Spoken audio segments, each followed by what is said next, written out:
Hey everyone, my name is Natalia, and today we're going to be doing a collective reading here on YouTube. It's going to be a love reading. I am an intuitive tarot reader, and I've been doing tarot for a really long time, but this is going to be my first reading for YouTube, so I'm really excited to share these readings with you guys, and this is what we're going to be covering. So, the first part is going to be an energy read about your person and you, so you can get an understanding about whether or not this is going to be your pile. And then we're going to be looking at what your person thinks about you, how your person feels about you. And then lastly, we're going to be getting some channeled messages from them and some advice from spirit.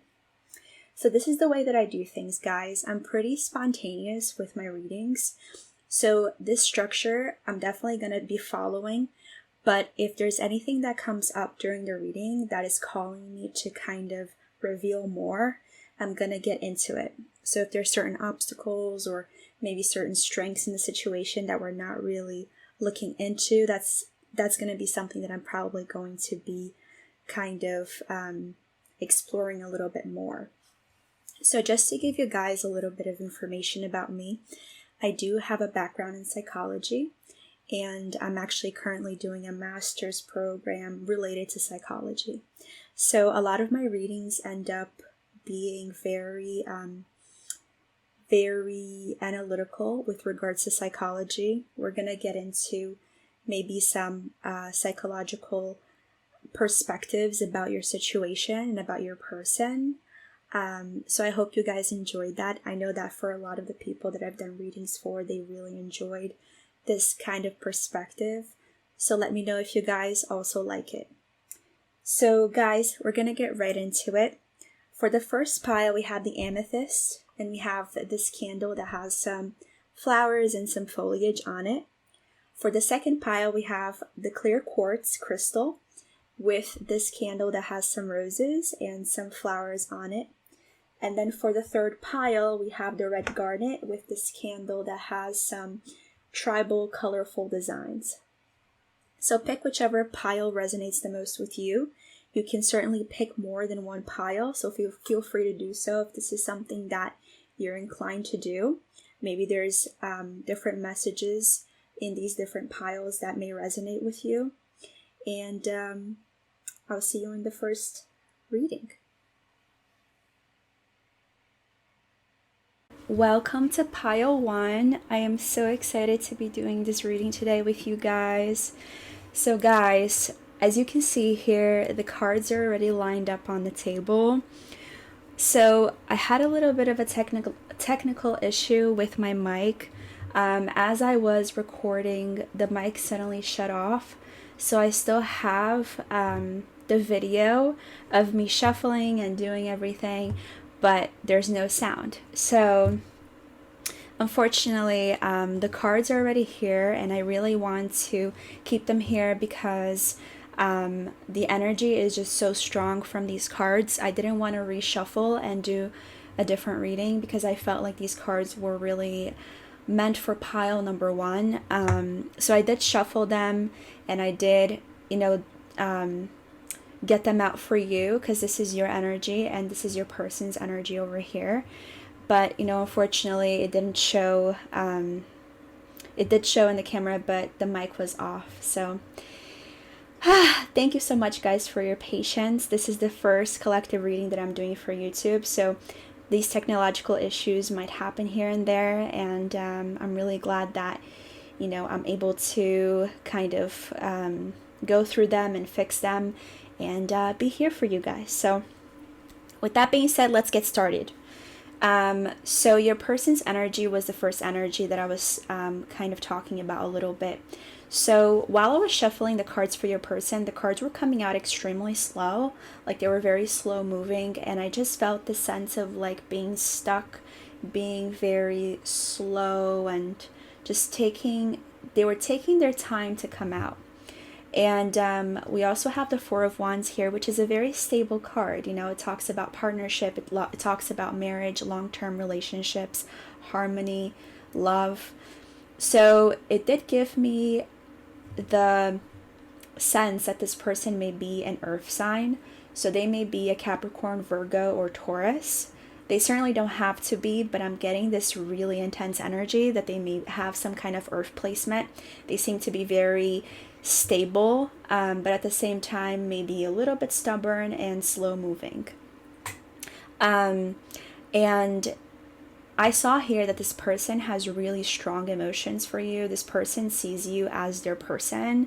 You're very special to them. And I see that this pile specifically is talking about a very deep connection, a very, honestly, I see long-term partnerships here, or at least something that's midway through. I don't see for this pile a connection that is super fresh.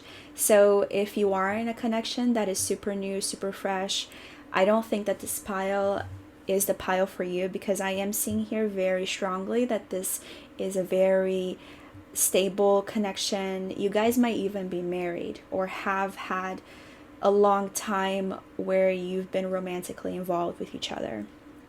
So this is just what I'm seeing here, guys. If the energy does resonate with you, then, you know, keep watching, because maybe for a few of you this is a fresh partnership, but I think for the majority it's going to be something that's been a little bit more enduring over time. So this person is definitely somebody who went after you, and I think that they are probably a very masculine energy. So this doesn't mean, guys, that they are necessarily a man, but that they have some divine masculine qualities to them.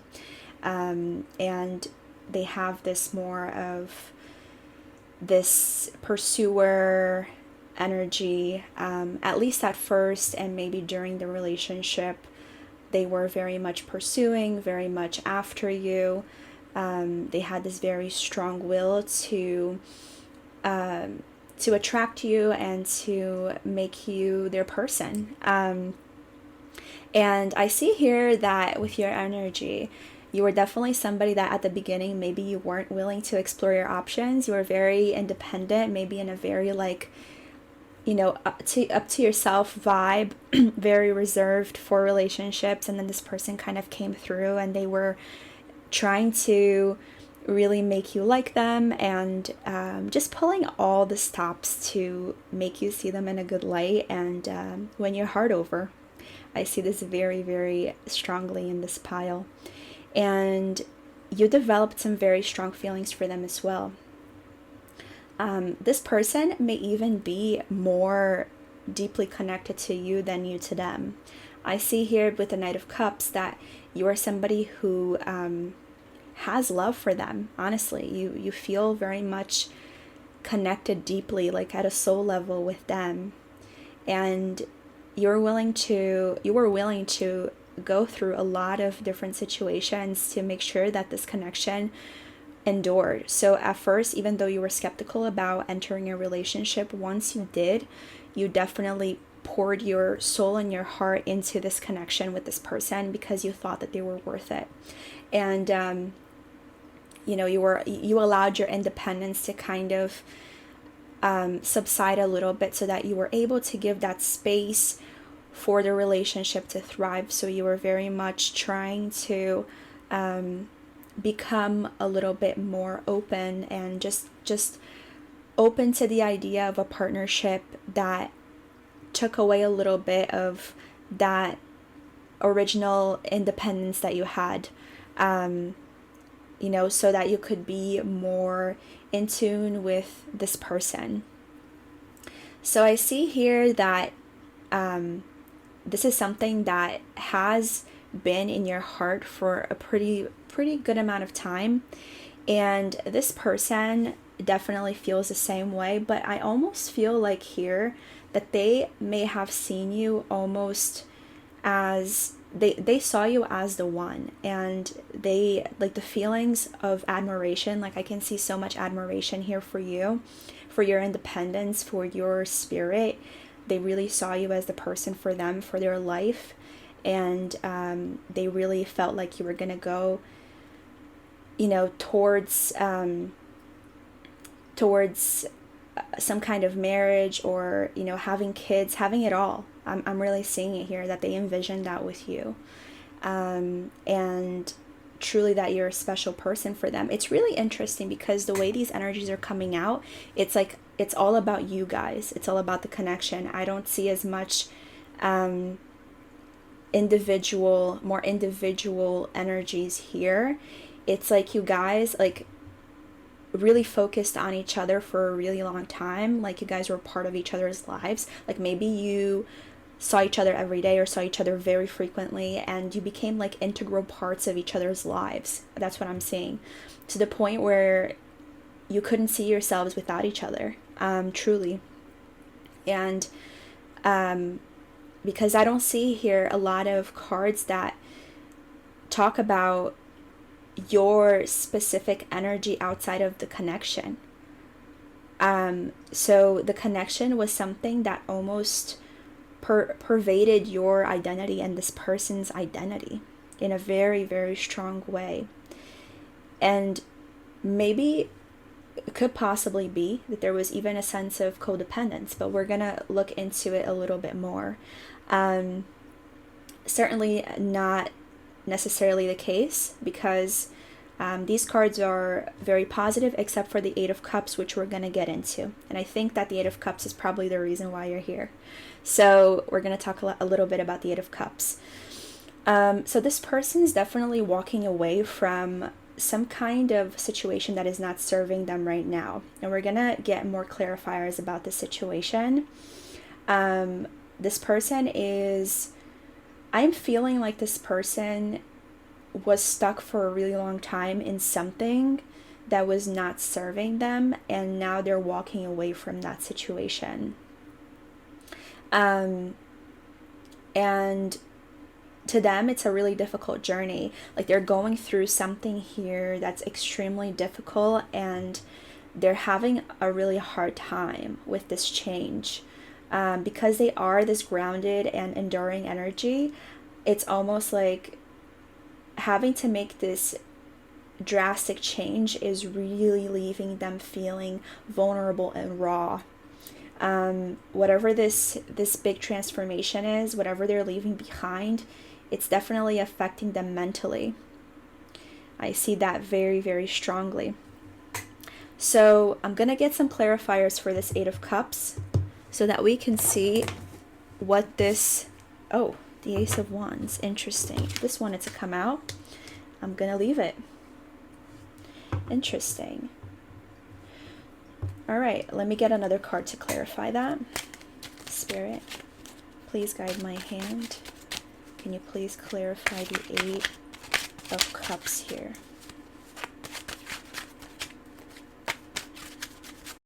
Okay, guys, so this time the camera died.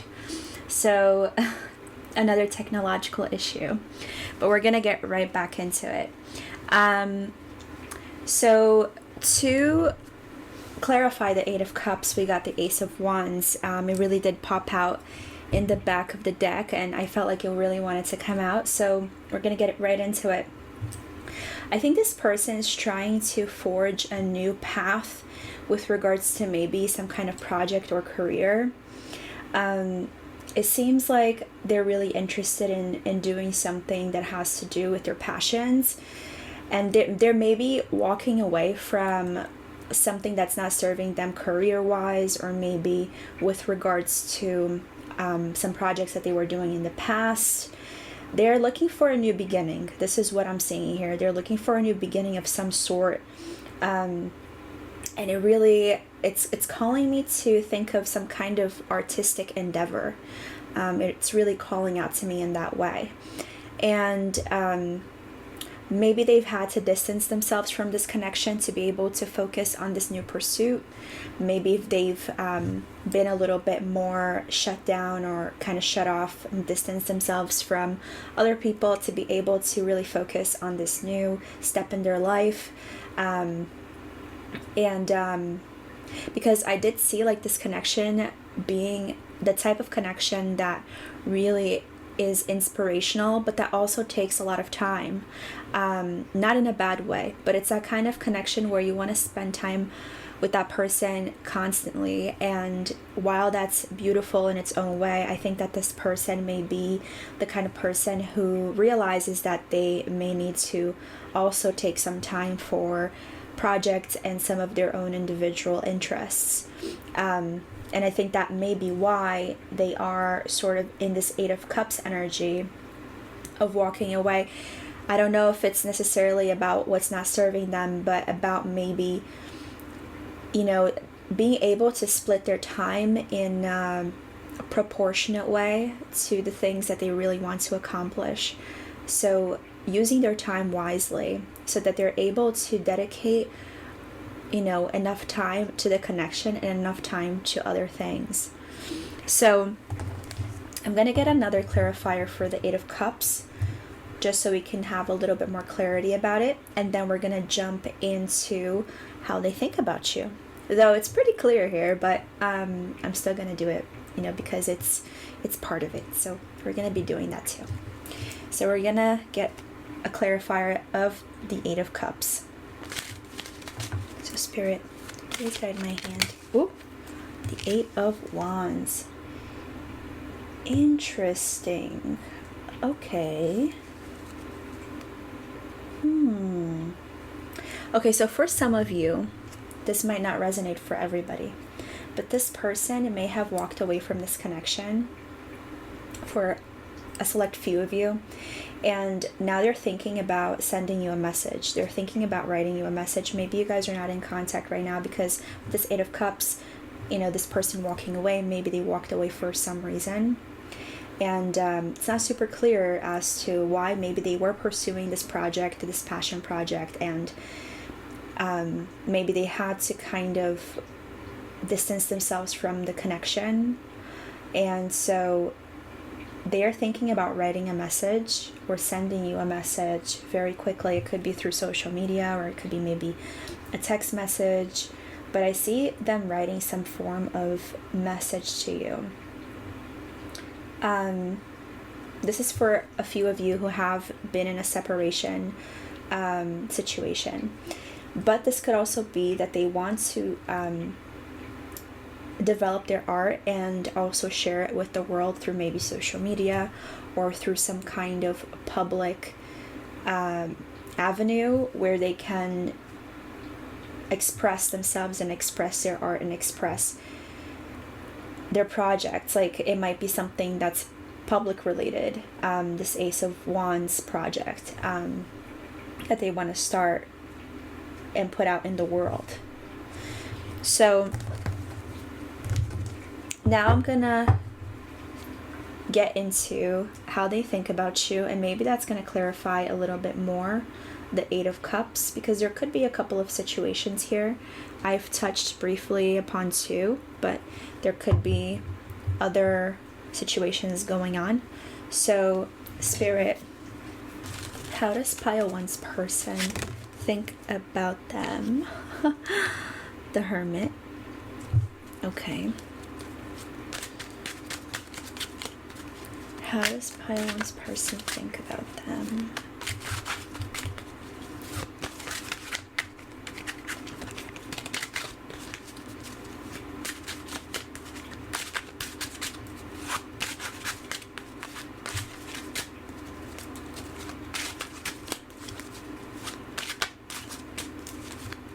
How does Pile 1's person think about them?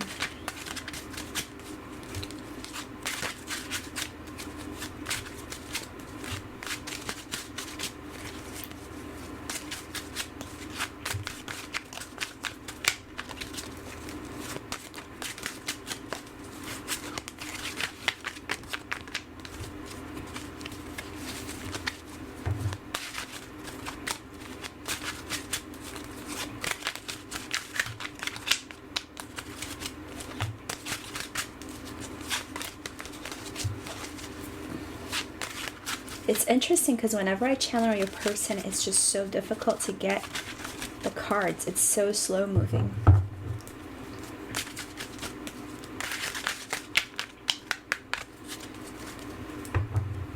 Spirit, please guide my hand.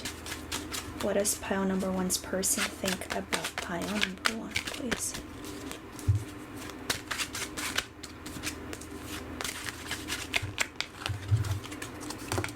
The Nine of Coins. Oh, beautiful. Okay. All right, now the picture is complete. I get the situation.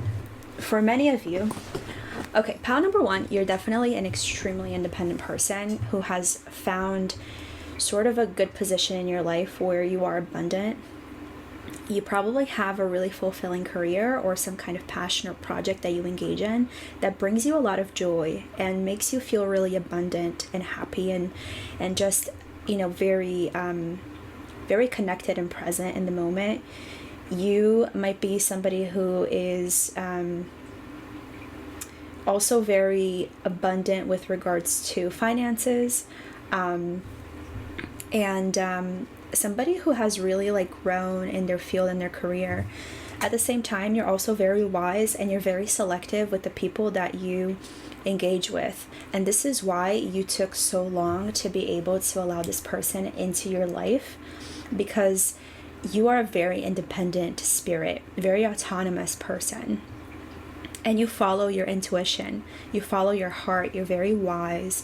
And I feel like you've developed this by being on your own for a long time. So you've been able to connect to yourself, connect to your heart and your intuition by giving yourself the time and the space to really be by yourself and explore your innate talents and abilities. I see that you're a very also artistic person and that you're very ambitious, and this person realizes that. They see you in a very positive light. They see you as somebody who's very much like in their own energy, and although you dedicate a lot of time to this connection, you are also in your own voyage. You're also in your own independent journey. You know, they might even see you as being a little bit distant sometimes and a little bit more detached. Like I said in the beginning, which it was the energy that I was getting was confirmed just now. They are definitely a lot more attached and emotionally, just a little bit more emotionally dependent on this connection than you are. I see that you are very good at balancing things and not being somebody who just dedicates their time to only one thing and throws the energy off balance. Because when two partners get into a relationship and they spend a lot of time together, you know, things could end up developing into a codependent situation where both parties are emotionally dependent on one another, and they start excuse me, and they start losing themselves and losing their identities, because it's almost like a merging of identities that happens in a relationship, where two people are not able to separate their lives in a way that allows for the connection to grow, but also allows for them to grow outside of the connection. And I think this person probably has an attachment style or some kind of tendency towards codependency, and maybe that's why they're walking away and maybe distancing themselves from the situation a little more to focus on themselves and their passions and their interests. They look at you and they admire you. They admire how much you've accomplished and how much you've grown and how independent and amazing you are. I feel that you have a very deep connection to animals too. So you might do something related to animals. Maybe some of you are veterinarians, or you may do something to do with food. And you might even be an entrepreneur, to be honest, by looking at these cards. And this person admires this very ambitious spirit that you have, and they seek to have it themselves because they see you as your counterpart. They want to develop the same kinds of traits and attributes that you have, because they put you on a pedestal. And this is why they are trying to engage in some kind of art. I see that some of them may be writers, or maybe they enjoy writing things. It could be like stories, or maybe poems, or articles, or maybe they have a passion for journalism, or social media of some sort, like writing on social media. And maybe they didn't explore this as much as they would have liked to in the connection, because they were just so enamored by you that all they could think about was you, and all they could invest in was you. And now they're kind of in an energy where they kind of have to walk away a little bit from the situation, but specifically from the codependency. I think specifically from the unhealthy nature that they may be established in the connection, to focus more on their passions and their projects, so that they can be also in the same equal footing that you're in. So they definitely find you as a very admirable person, pile number one. And I think that you may be feeling a little bit like, even though you are such an independent person, you may have felt the shift in energy from them, because they probably were somebody who was very like giving and very attentive and just very present, and now they're kind of taking time for themselves and doing a lot more and investing a lot more time in their passions. And maybe you're feeling like, maybe you're asking yourself, are they losing interest, or like, is there something wrong in the connection? They've been investing so much time in their passions, and while I'm sure you understand pile number one, because you are this person, at the same time you do sense this shift in the connection, and it makes you a little bit concerned, because it's not something that's natural. Like, it is natural for them to do this, but it's not something that they've usually shown in the connection before. So there is a shift in energy, and whenever there's a shift in energy in a connection, the person who witnesses that shift can sometimes feel a little shaky or unstable, because they're not accustomed to that energy. So I see that here. For those of you who are in separation, and this person is, has walked away from the situation, and they've been kind of on their own, I see that this person definitely has seen the way you've grown, and that you are okay without them, that you are totally fine being in your own energy, and you're a very independent person, and they've realized what they've lost, and they're coming back with a message, and it's going to be something very fiery. I see that here. It's going to be a fire message. Like, it might be like something passionate, because I do see so much passion here. There's so much red. There's a very passionate connection here between you and this person may like come in like just bursting, and send you a message with a lot of energy. It may be something like, I see this person as sort of a romantic, but they could also, so I think that it would be a very passionate message, but it could also be something like a very funny, like roast, an inside joke that you guys have together, maybe something a little more quirky that is a little bit of how you guys would relate to each other when you're having fun, when you're just having a little bit more of like a witty banter kind of thing. So I see that very, very clearly here. Okay, so now we're gonna see how they feel about you, pile number one.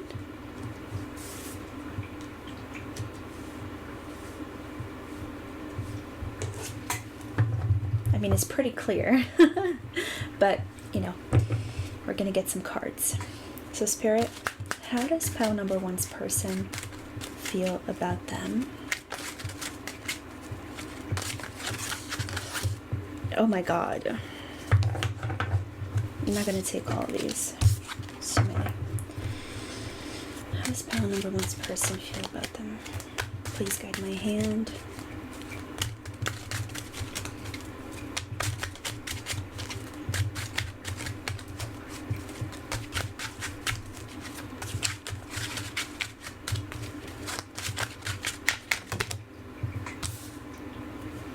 Ace of Swords. Okay.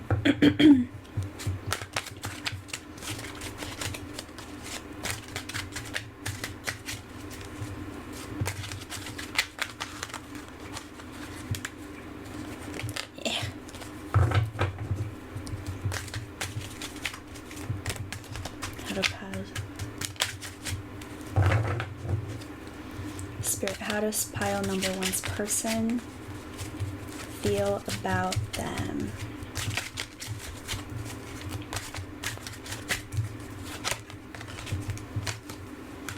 Nine of Swords. Okay.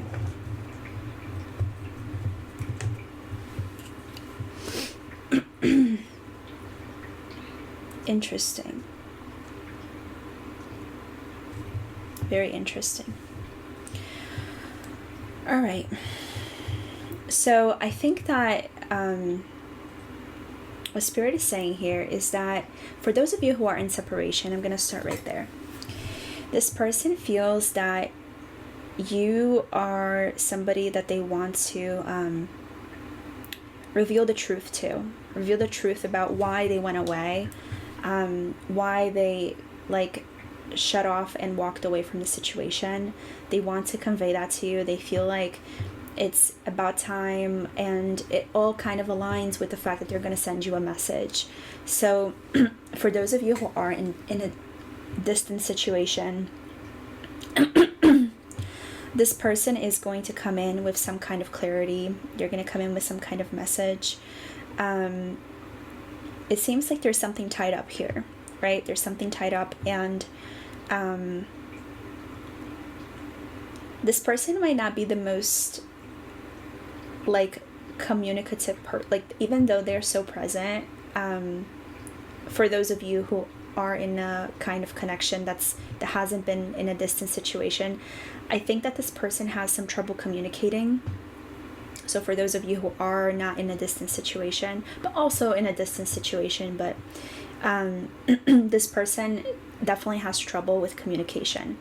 And maybe they do think sometimes taking actions that are what they think is best for them, but that they don't communicate with you. And so you're kind of left in the dark, and you're kind of left sort of wondering what's going on.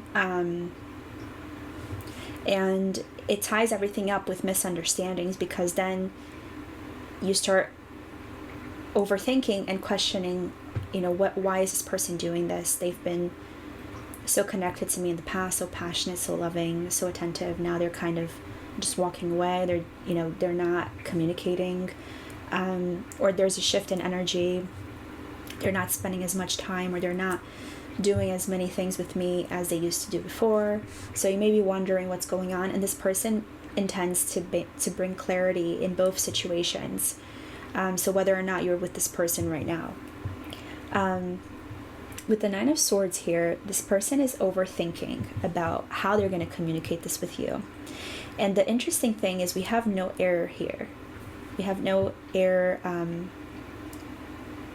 signs in these cards. So I think this person, while they're very passionate, we have a lot of wands. So I think they may have some fire and earth energy in their chart. Very strong fire and earth I see here. So Aries, Leo, or Sagittarius, with Capricorn, Virgo, or Taurus. And the first air card came out, and it's Nine of Swords. So this person is definitely somebody who's very and I am having this constant clearing of my throat, I can't speak.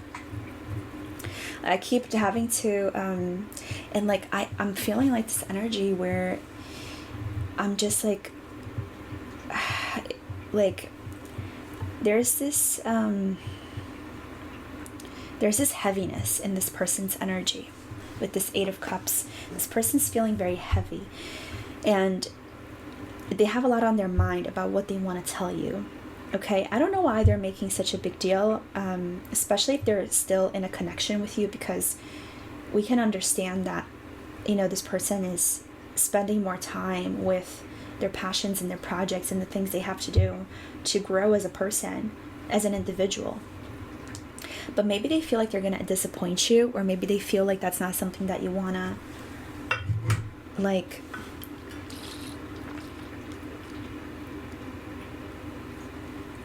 and it makes sense because, sorry guys, I had to get some water. Like, my throat is really,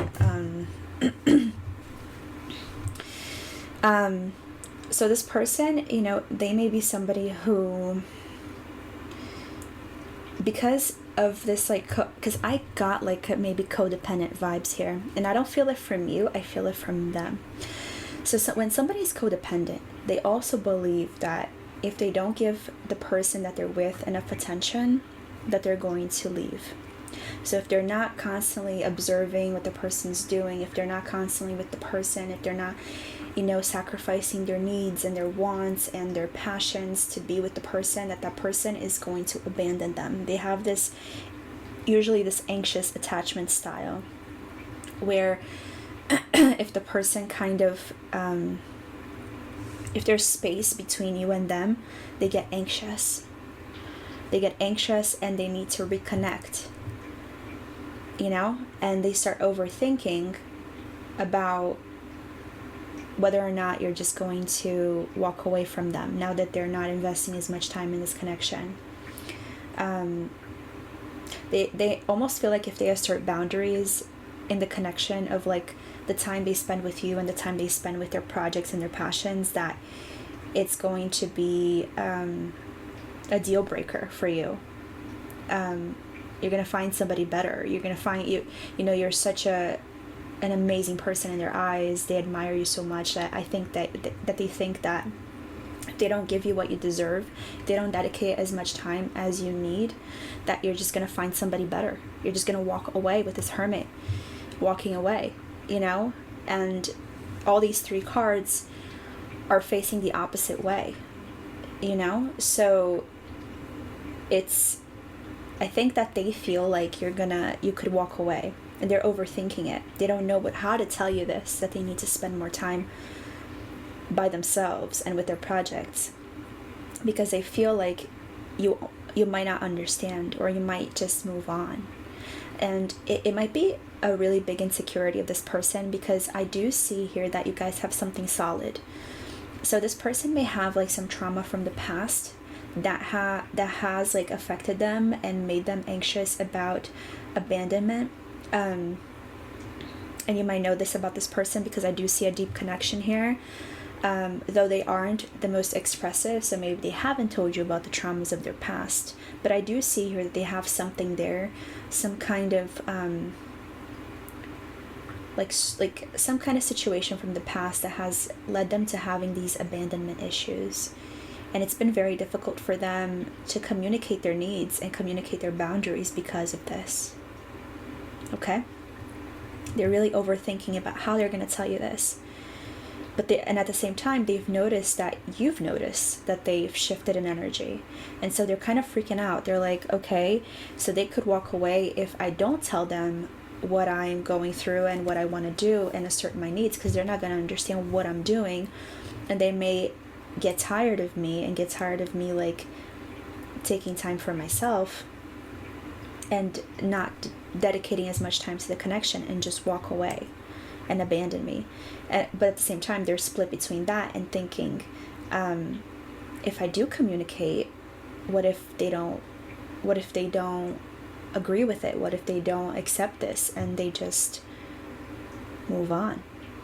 And because this person feels like you are their dream come true, like your marriage material, you're everything they've ever wanted, they are extremely worried about your reaction, whether or not they say something. But they are intending on saying something because they want to be honest, right? They want to be honest. They're not going to just leave it at this. I see this very clearly here. And the reason why it's taking long, it's because they're overthinking it, okay? They're definitely overthinking it. And honestly, this abandonment issue, it could have something to do with their mother.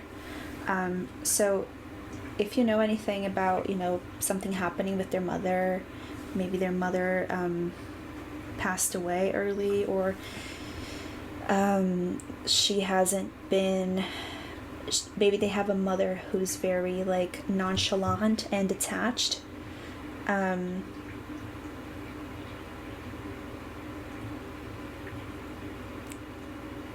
They may have felt abandoned by her. Either, I feel like there's a woman here that they've been abandoned by.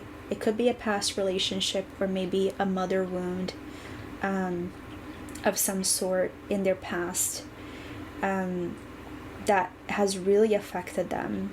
And that's why they have this energy of codependency, because they're anxious about, you guys moving apart. But they're trying to overcome this anxiousness because they want to be at your level. They want to be this independent, amazing person that you are. And so they're really dedicating time to also enhancing their abilities. And it's coming with a lot of difficulty, because to them, it's really hard for them to get out of that codependent style, right? It's a lot of effort and energy for them to kind of come out of that and really become this independent, autonomous person who's secure in their relationship. It's really difficult, but they're working really hard at it. I see it here. For those of you who are in a distant situation, right? This person is overthinking about what they're going to tell you. Okay? And it could be for some of you that in this distant situation, and I'm feeling like this wave of, I'm having a headache all of a sudden. This person is overthinking. Okay, their head is going a mile per hour. Like, their energy is really, like, I'm having trouble even thinking. They're confused. They want to send you a message really quick. They want this right now, but they're overthinking the heck out of it. Look at this knot. It feels like my head is in a knot right now. With this person, and I usually don't get this from readings, but the energy of this person is really like like mentally stuck, whined.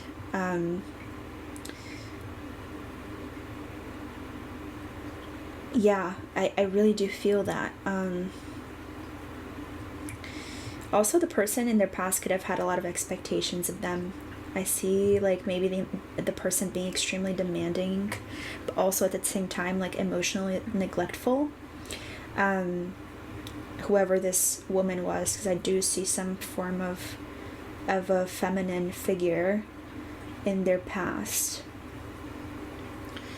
So for those of you in a distant situation, this person could have abandoned the connection because they had become a little bit codependent, and it reminded them of their trauma, and so they just decided to walk away.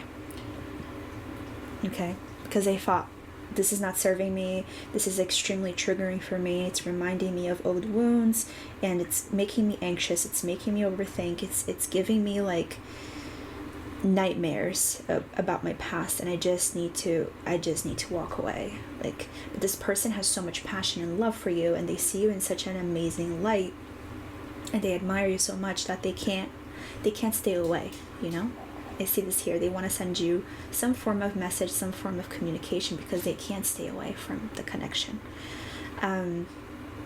Very clear here. So we're going to get some channeled messages from your person.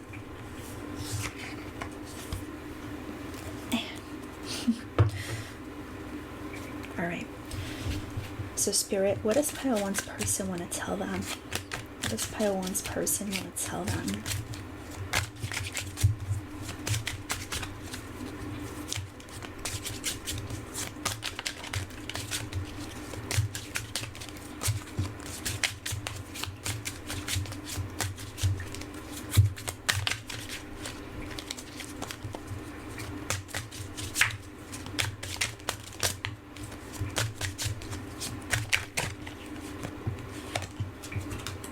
release. Yep, that makes sense. What is pile one's person want to tell them? I'll take these. Oh. Huh. Alright, let's just take them all. Okay.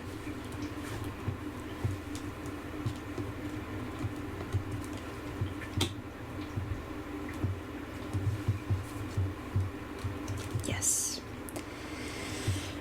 Alright, pile number 1. So the first card is release. Radical acceptance and surrender can help you let go. So this person is telling you that they need to accept the fact that that they need to talk to you and communicate, and that they need to surrender to the situation. They can't try to control what your reaction is going to be, because I feel like they're kind of, in the sense, because of these abandonment wounds, they're really trying to control the situation, right? They want to make sure that you're not going to have a negative reaction.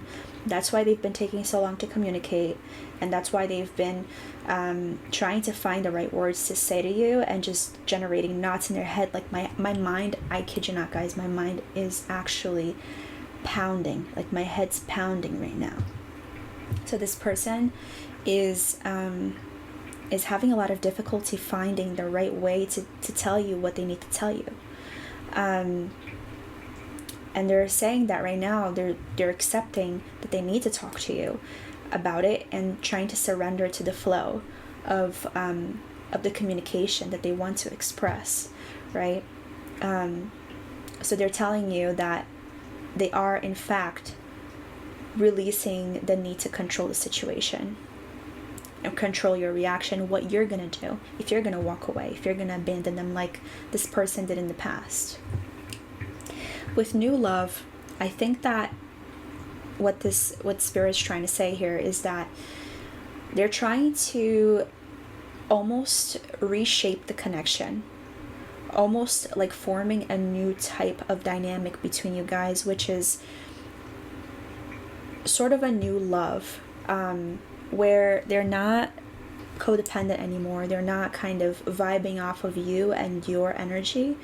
They're also investing in their own individual interests. And so it's going to open up this shift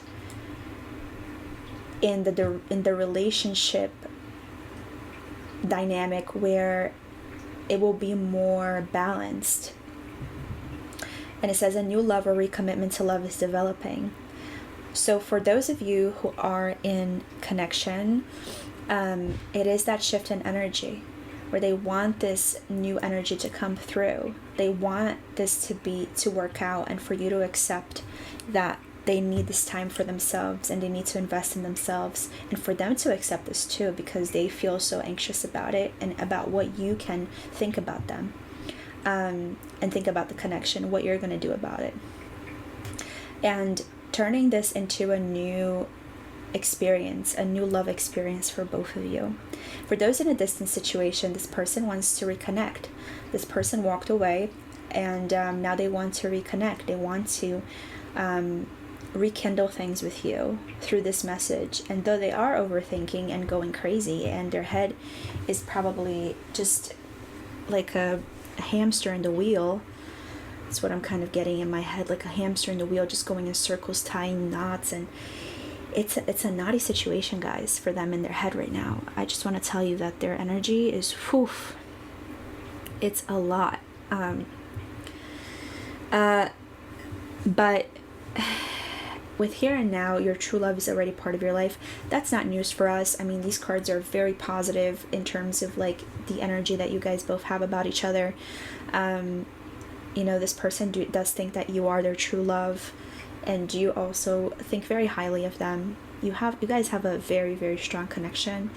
This is nothing to be very worried about. To be completely honest, it seems like you guys are very much on the same page with a lot of things. I think that is just like irrational fears and trauma that are causing obstacles here.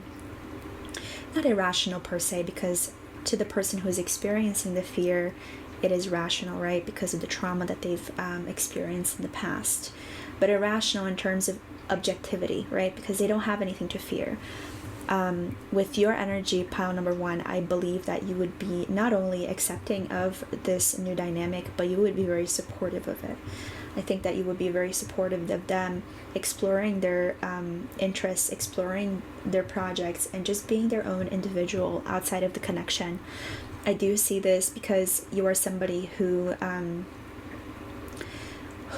is very inspirational, and I think that it would even be very joyous for you to see that your person is also striving to be the best version of themselves.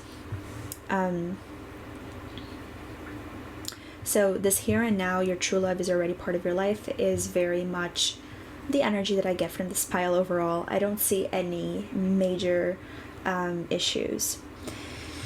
With warning, don't dismiss the red flags here. I do think that, you know, this person, because this is like from trauma, right?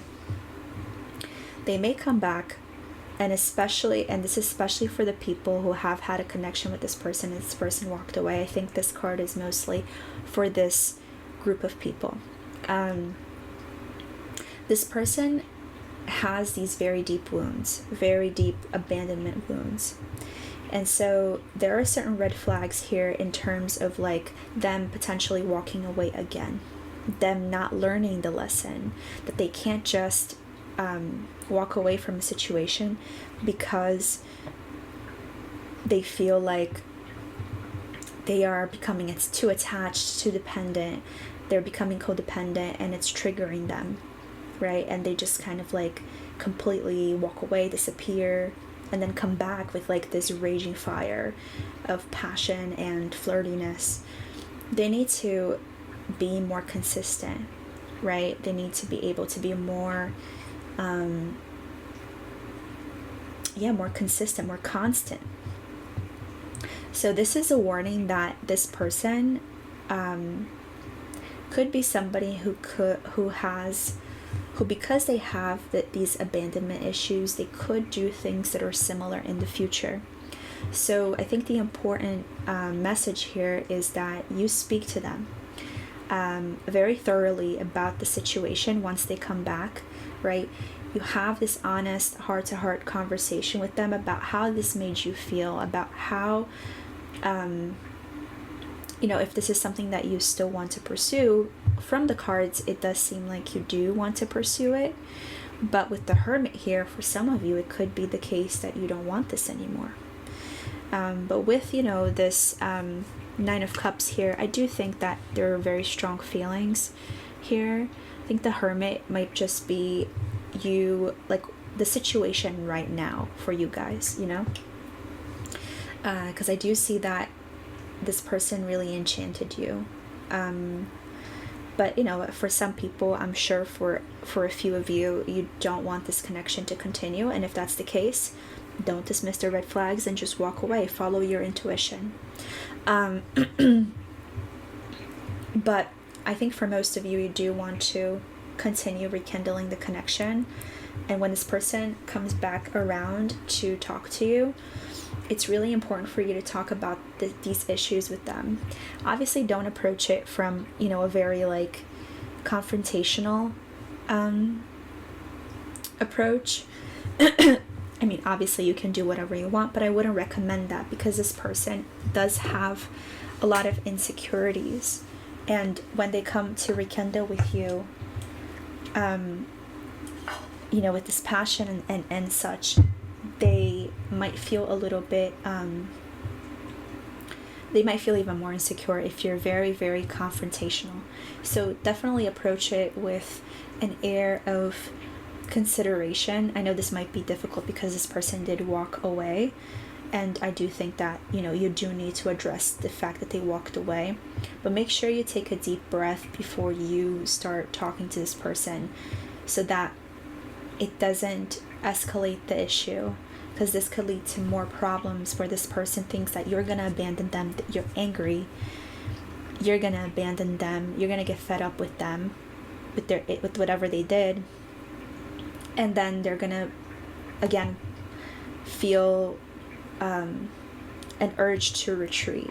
Okay, So be very careful with that. That's something that's coming up in my channeling right now.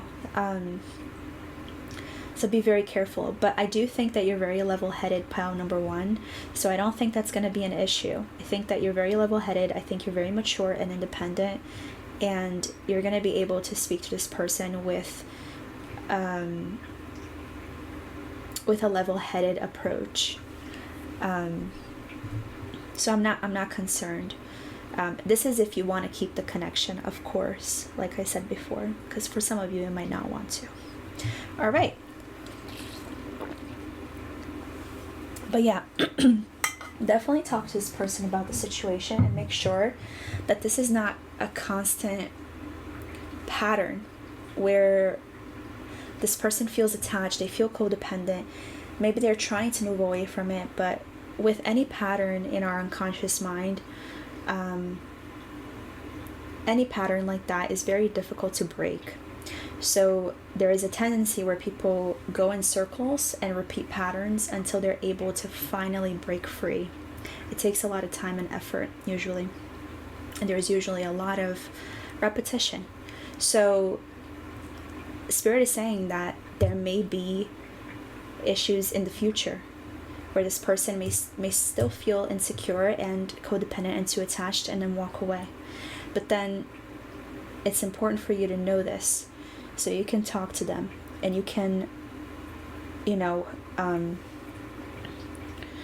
make sure they know that you understand where they're coming from, their trauma or whatever, and figure out exactly where you want to take it and exactly what you're willing to also withstand if even after you talk to this person, this kind of issue keeps happening. Because then I would say that it might be the case that it might bring you a lot of anxiety if this person keeps repeating these patterns. So yeah, now we're gonna get some advice from Spirit about the connection. So let's get some oracle cards. This person, pile number 1, I swear, this person is like thinking about the situation like they're gonna die. Like their head is going in circles. The channeling is like leaving my head like pounding. So this person is definitely thinking a lot about you and the connection. They really want to make this right. I see this. Okay.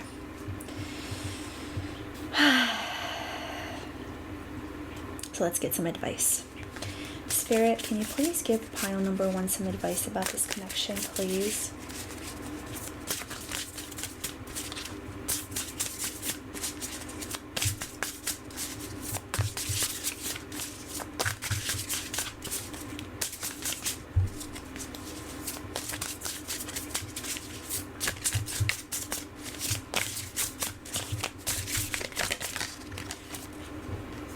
The Horseman, Herald of Change, number 30.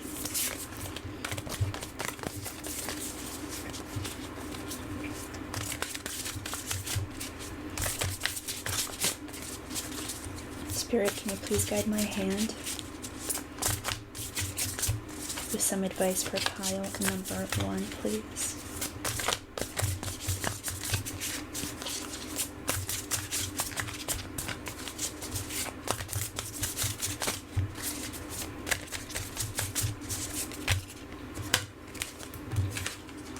Wheel of the Wisp, treasures hidden in the shadows. Very interesting stuff. Okay. All right. So pile number 1, I see here that this person and you definitely came into each other's lives in order to heal. And what do I mean by that? I think that pile number 1, you've always been somebody who's very hyper independent. I see this so clearly here, and it's like literally jumping out. You've been somebody who does your own thing. You pave your own path. You tread your own way. Okay? and you tread it with force and power, and you strive for victory. This number 30 card reminds me of the Six of Wands card. Came into my head. You're very successful, and you've come into this person's life to make them realize that they can be their own horsemen too. They can pursue their own goals. They can pursue their own interests. They can, jump on their horse and ride towards the things that matter to them outside of this connection. They don't have to be codependent. And at the same time, I think that they came to you to allow your heart to open, to allow you the freedom to love again, to express your feelings, and to feel connected to somebody again, and to actually have the attachment to somebody. This is a profoundly healing connection, and this is why I believe the true love, the here and now true love card came out, because this is a divine partnership where both of you are learning from each other. You're learning to surrender your heart, and they're learning to surrender their insecurities, their trauma, their codependence. You're learning to surrender to the feelings and the attachment that a connection can bring.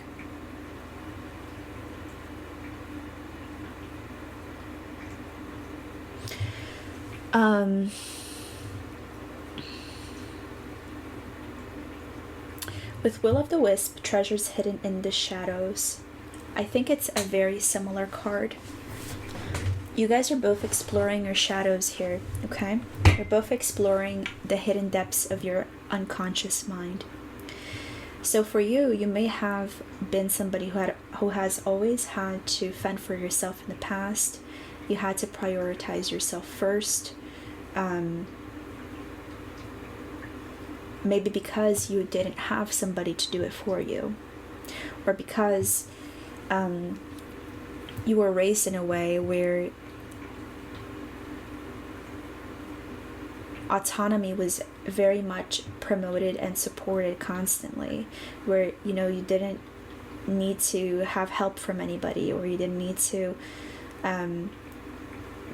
you needed it, but you felt like you shouldn't need to have help from somebody. You felt like you shouldn't have to rely on other people. You may not have even wanted a relationship. You may have been focused completely on your career, on your own projects. And this shut your heart off from a lot of opportunities. And this person, because of their gregariousness, I see them as being very gregarious and fun and charming. They opened you up again. They allowed you to go into your shadow and see that you could love, you could be with somebody. You didn't have to always do everything alone and by yourself. You didn't always have to rely just on your own strength in life. You could rely on somebody else. And you brought them this ability to look at themselves as an individual with so much potential and so much growth and abilities and talents, and maybe you even motivated them. Maybe you also saw their talents and you pinpointed them to them and showed them that they were so much more than just what they believed themselves to be. And it sparked something in them. It made them think that, what, I can do more. For those of you who were in a distant situation, I think that it also, your presence made them feel like, I can do so much more in my life. It made them look into the shadows so that they could heal from these insecurities, this codependence, to turn these shadows into treasures, into lessons, into growth, right? You're triggering them, not on purpose, but you're triggering them unconsciously so that they can let go. Will of the wisp, right? So that they can let go and fly away from this. Right? With these butterflies, they can transform into something so much more beautiful. There's a lot of healing and change in this connection, pile number 1, and this is the advice that Spirit is saying, is that there are a lot of things to learn from this connection. There are a lot of lessons to learn. Spirit is telling you to look into these things. Look into the growth that this connection has brought into your life. It's been a journey, and it's been a very rewarding journey, even if it's been difficult. And that's not to undermine any, suffering or any pain that you're in right now if this person did shut you out or walked away, or they're not communicating somehow. This is to say that there's so many things that this connection is helping bring to light for both of you. And these kinds of connections are really important for us to develop ourselves. This is not to say that you need to remain in this connection, especially if you feel intuitively that you should walk away. This is just to say that whatever you lived in this connection, it was for your higher good. You can be sure of that. Even if it's painful, even if it's difficult, even if you're suffering, even if right now you're angry, you're frustrated, you're upset with this person, this was an important connection for you and for this person. So pile number 1, I'm gonna leave this reading here. Thank you so much for being here with me and for putting up with these technical issues. I'm sorry that we had to stop twice with this mic issue and the camera issue. I will figure it out, and the next time this won't happen. But I really appreciate you being here with me for this first collective reading in my channel. I hope that you will subscribe to the channel so that you can keep up with the readings. They're going to be coming out really piping hot, right from the oven. And I'm going to really, expand on these topics. So we're going to cover love readings. We're going to cover career readings, all kinds of readings. We're going to really diversify it.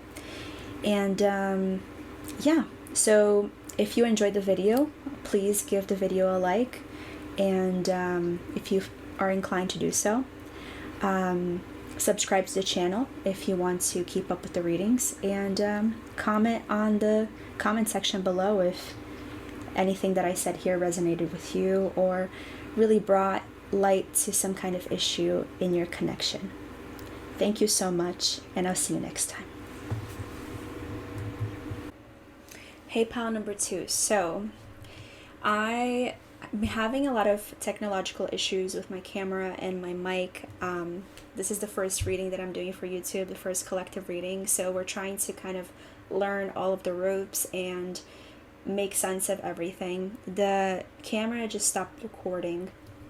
So the mic actually was working and recorded everything perfectly. So this is what I'm going to do. These were the cards that came out for you guys. Okay, and I'm going to put them out here. So I asked about your energy. Came out the 8 of Swords, the 3 of Swords in reverse, and your person's energy, which came out as the 7 of Wands, the Lovers. And then I asked about what your person thinks about you, and the 7 of Coins and the King of Coins came out.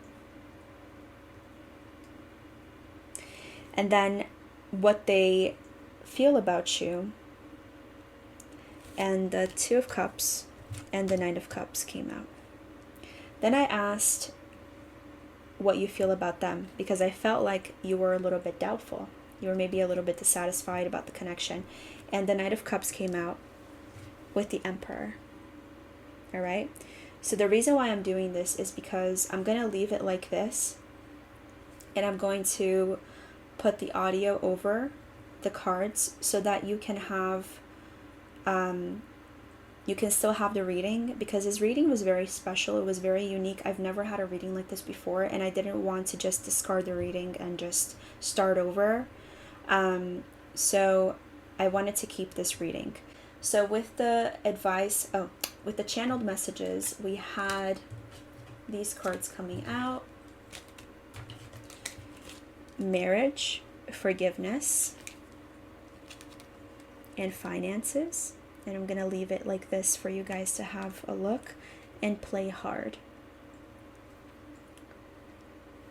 And then for advice, we had first breath, beginner's mind, and sky bridge, possibility for union. So guys, I'm going to leave the cards here, and I'm going to put the audio over the whole reading, and you guys are going to be able to understand what the messages are from this spread. Okay? So thank you guys so much for your patience, and I'm sorry that the camera stopped recording. I am still trying to figure it out, but I didn't want to just throw away this message. It was really, really unique and powerful, and I think that a lot of you need to hear it. So I don't want to just throw it away. So with that being said, here's the reading. Okay, hi everyone. So welcome to pile number 2. I am so excited that you guys are here with me today. There is a little bit of noise from the diffuser that I have on right now, but I hope that's not going to be too distracting. I am just so glad that you guys are here, and I'm going to get right into your reading. So for the first part, pile number 2, I'm going to be getting a general view of your energy and your person's energy. Honestly, as I was setting up the space over here with the clear quartz crystal and this candle, I felt like a very positive energy from this pile. I feel like there's going to be a lot of really interesting and positive messages coming out in my channeling. So yeah, while we're doing it, keep in mind that this pile is going to be very it's probably going to be very lighthearted from what I can feel energetically. So Spirit, please guide my hand. What is pile number 2's energy, Spirit? Please guide my hand. What is pile number 2's energy?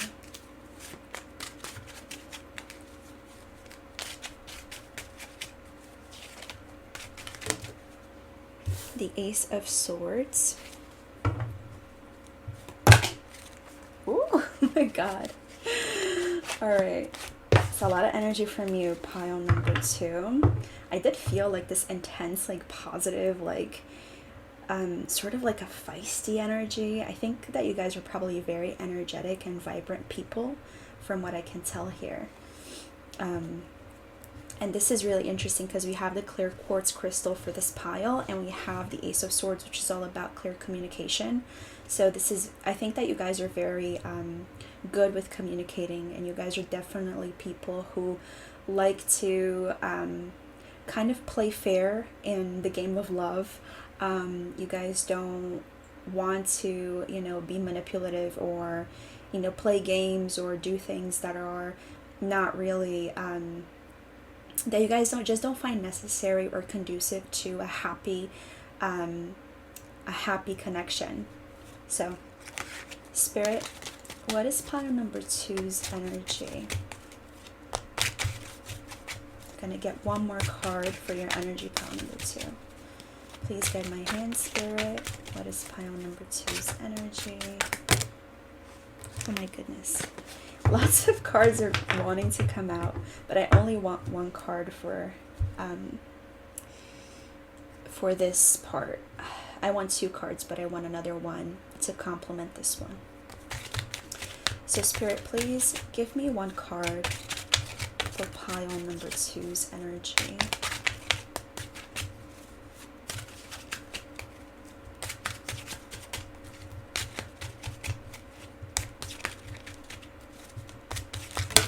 All right. 3 of Swords in reverse. Interesting. Okay. Oh, I'm getting such strong, amazing energy here. Wow. You guys are really impressive people. So I'm gonna get 2 cards for your person. Spirit, please guide my hand. What is pile number 2's person's energy, please? 2 cards.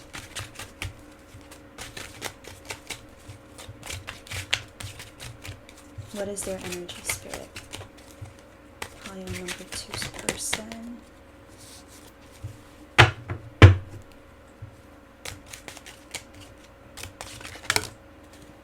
Okay. So the 7 of Wands.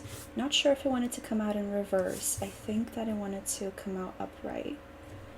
But we'll just see from the second card what we can grasp from this. Spirit, please guide my hand. What is pile number 2's person's energy? Oh God. So you guys are both very energetic people. I was getting this energy, to be completely honest with you. Yeah. We have air and fire here. Spirit, please give me one card for pile number 2's person's energy, please. Oh my goodness.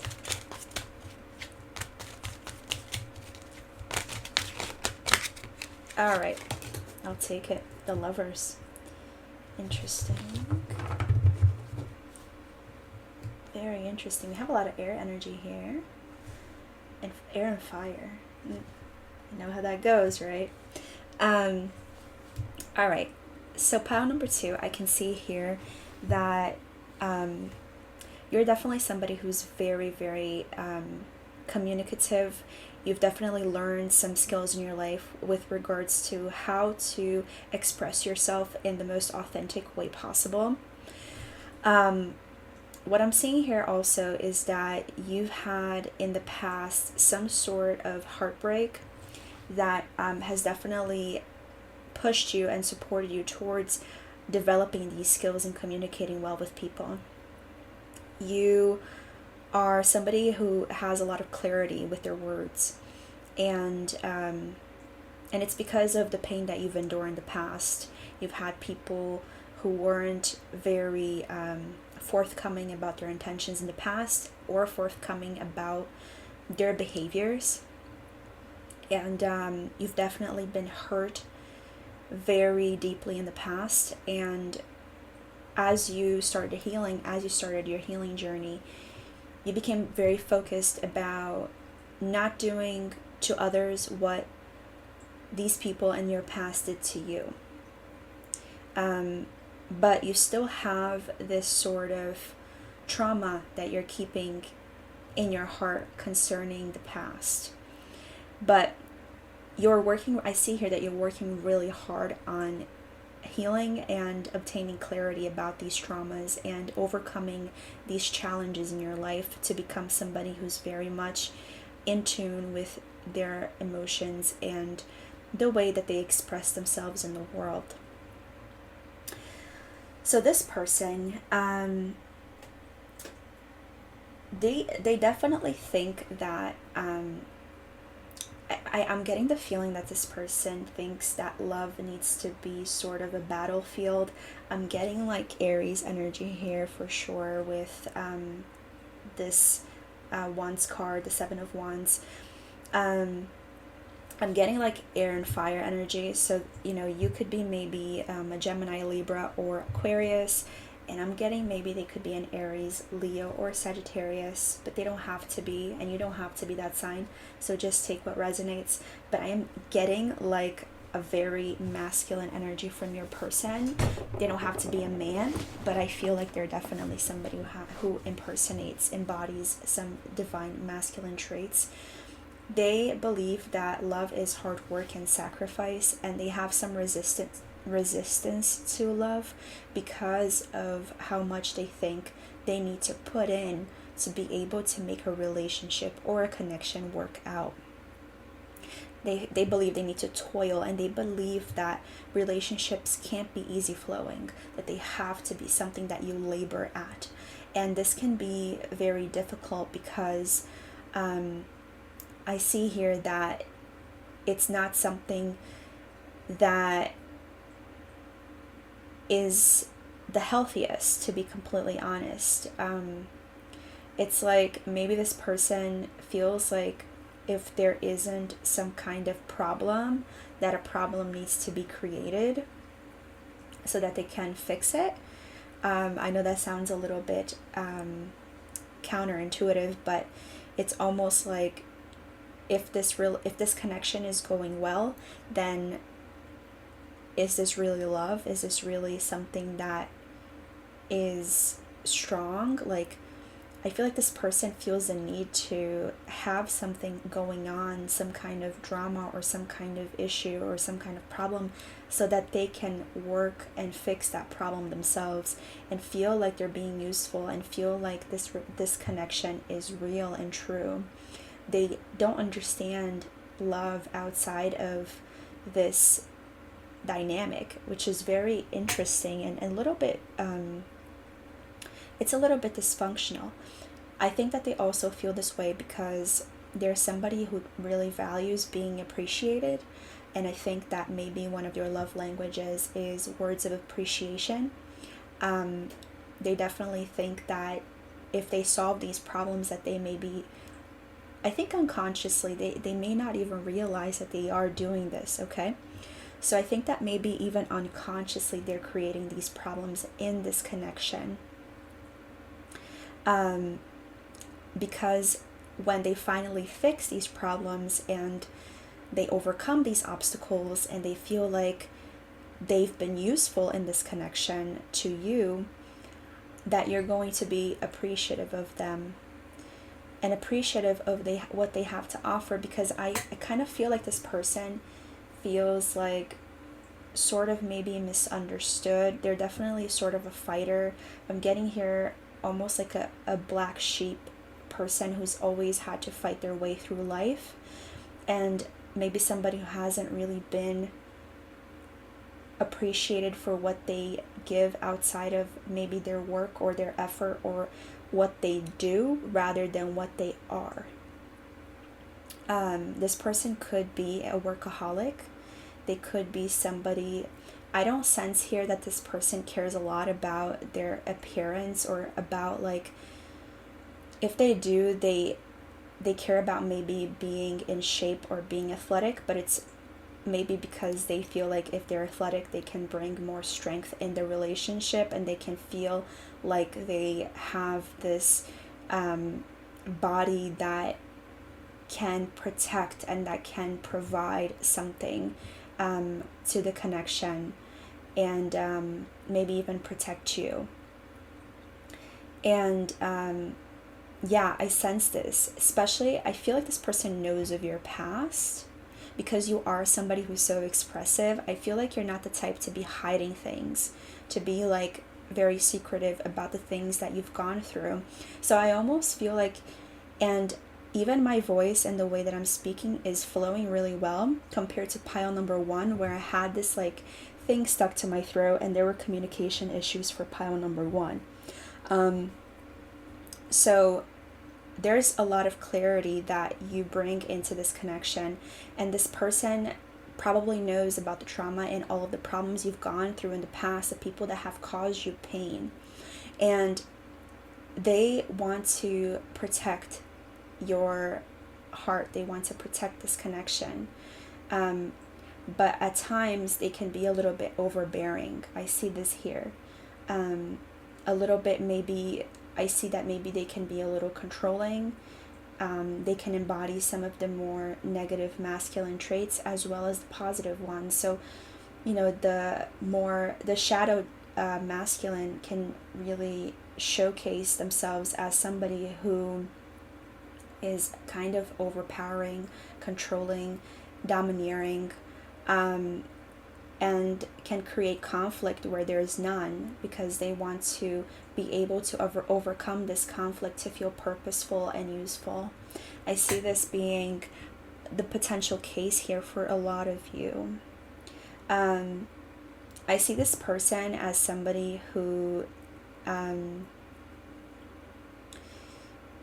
be a little bit also easily triggered, because they do have a dark past. They have a past where people have not really, like I said before, understood them.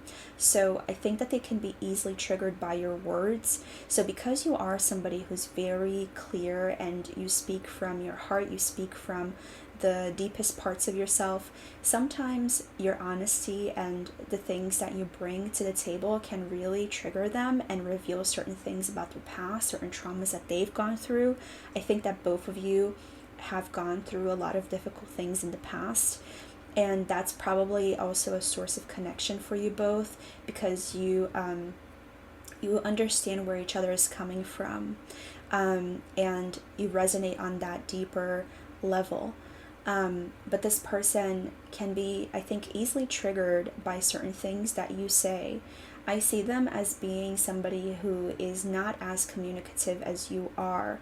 They are more about doing, you are more about expressing through words, verbalizing. And so I think that you're probably somebody who has a lot more ease with what you say, and because they have had to kind of do and work through things in life, and maybe even their traumas, instead of confronting them in a healthier, peaceful way, they felt like they've had to battle their trauma. They felt that they had to suppress and hide away from their trauma by toiling at them, at working themselves, working their bodies, working their jobs, almost as a way to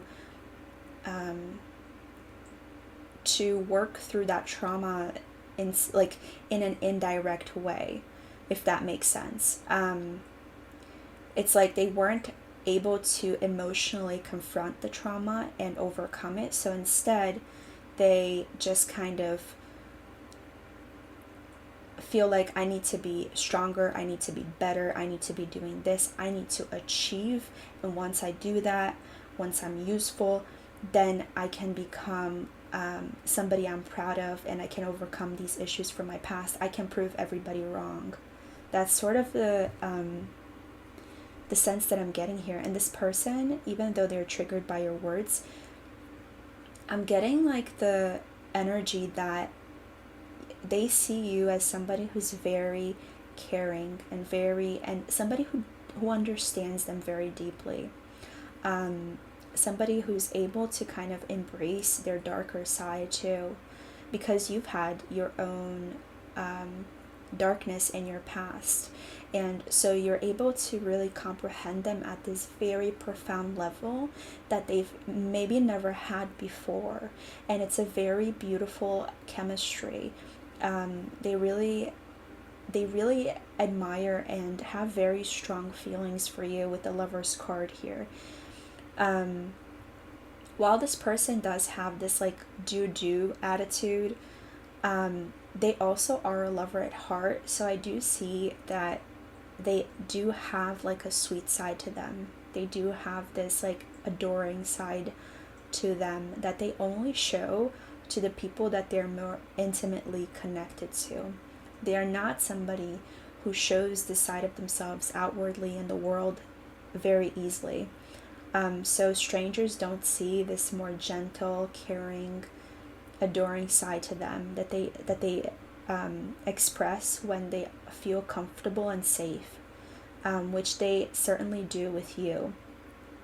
Aside from the times where maybe there's some things that are said that are triggering, and then they kind of start getting into this defensive position where they try to kind of defend themselves from the situation and from the trauma that they have not confronted from their past.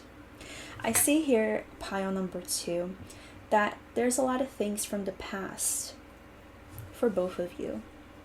And maybe this is something that's affecting the connection. I am going to get more clarifiers because so far we only have these cards.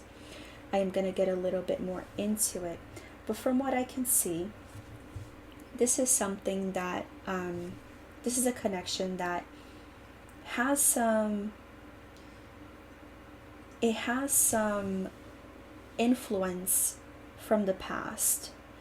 And I think that the past is sort of what's maybe an obstacle here in this connection. Your past and the person's past. You guys have definitely gone through a ton of things in your life. I see that so clearly. Both of you are not strangers to struggle. All right, so now I'm gonna get some clarifiers about how they think about you.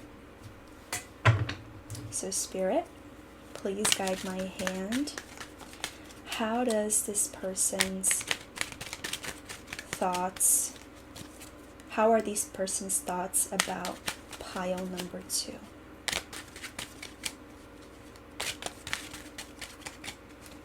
Spirit, please guide my hand.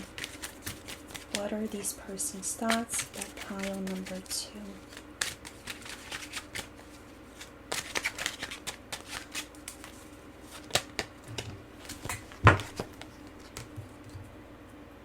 Okay, so the 7 of coins.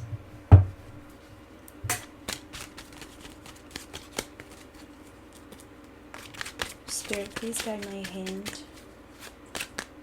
What are these person's thoughts about pile number 2? Interesting. King of coins and the 7 of coins. Okay. So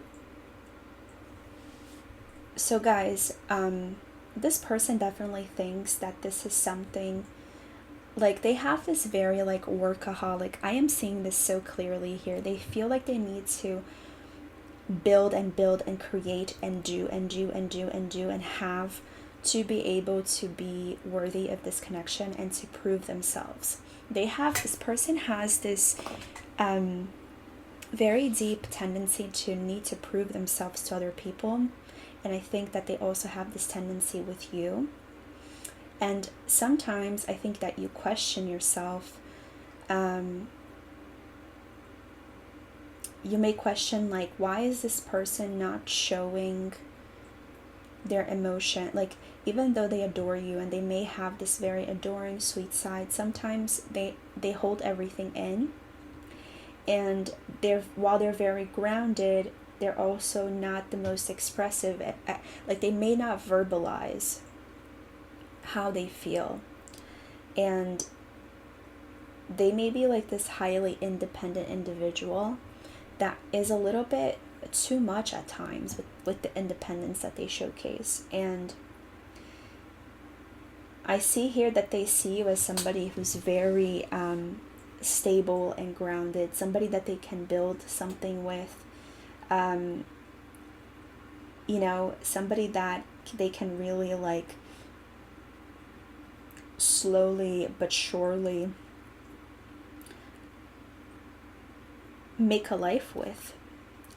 I think that they see this for the long term. I think that they see this for the long haul. But there's like this emotional part missing here. It's almost like they're too rational.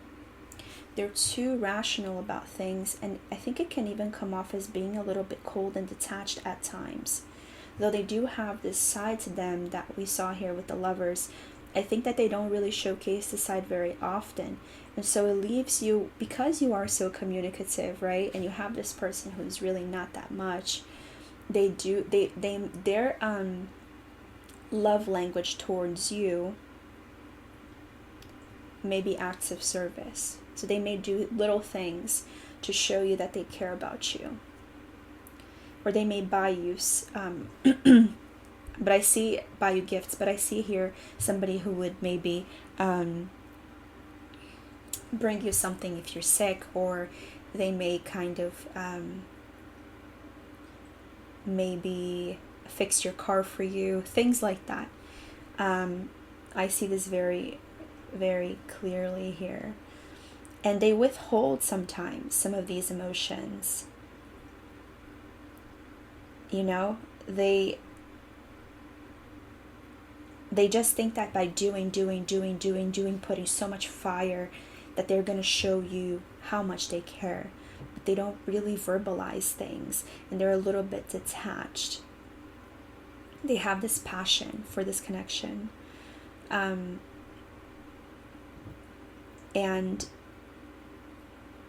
yeah, I'm feeling such very masculine vibes from this person. Very, very masculine vibes. This person may also have some earth placements, by the way. Oh, and I'm also getting that for some of you, while you have very clear communication, sometimes because you can be a little bit more on the honest side, there is some brutal honesty that at times you may give that may make this person a little resistant to the connection, to expressing their emotions, because they're triggered by certain things that you say. But this person adores you. With the Lovers here, this person definitely adores you. They see this as something that they're going to work hard at to keep stable and keep grounded. They see you as somebody they can plant with and go slowly but surely. They see you as somebody they want to protect, especially with this turtle here. The King of Coins is very specially depicted in this deck as this massive turtle with this huge shell on its back where everything grows. So they think that you're somebody who is very, very grounded, stable, and somebody that they want to protect. So we see here with the Seven of Wands and King of Coins, and that by protecting you, by making sure you're okay, and that can be overbearing energy. To be completely honest, I think that at times you may feel a little bit like an overbearing energy from this person. And this may be a little bit troublesome for you because you're somebody whose love language is somebody telling you, I love you, or I really care about you, I really want you in my life, you're the person for me, you're special, and kind of saying how they feel and how they think about you. But I don't see this person doing this. So at times I think that you may doubt the connection, and you may doubt this person's thoughts and feelings about it. And this person, I think that sometimes when you ask them to verbalize it, they're not able to. They're not able to verbalize what they feel. Or when you may not ask for it, but you may indirectly kind of signal to them,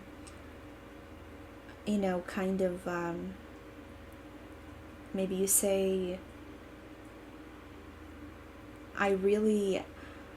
what is something that you enjoy about my company? Or asking them about what they think about you, or when you kind of want to know more about how a person thinks about you deeply on the inside. And that person, I think he's a little bit or she, obviously this is a gender neutral reading. I think this person doesn't really know. It's because the divine masculine here is like screaming. But like I said, this does not have to be a man, okay? I think this person is focused on building, and they're like, why does pile number 2 need to know how I feel? I don't know how to say it. Like, I don't know how to tell. her or him, I don't know how to verbalize all this stuff. Like, I don't know how to say this. All I know is that, you know, I'm putting my all into this. This connection is important to me, you know? Like, to them putting their all into this, just like going for it, like head on. Like, I'm imagining somebody just diving deeply into the water, into the ocean, and just going deep, like to the depths. I think that for them, that should be enough, you know, that to tell you how they feel, to tell you how they think about you. And for you, that's not enough, and you're struggling. I feel like this is a connection, guys.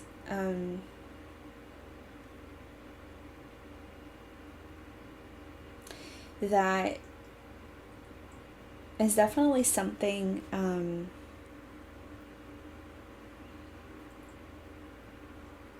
where these past issues, some blockages from like the person's communication is kind of what's keeping things a little bit unstable. But this person truly cares about you.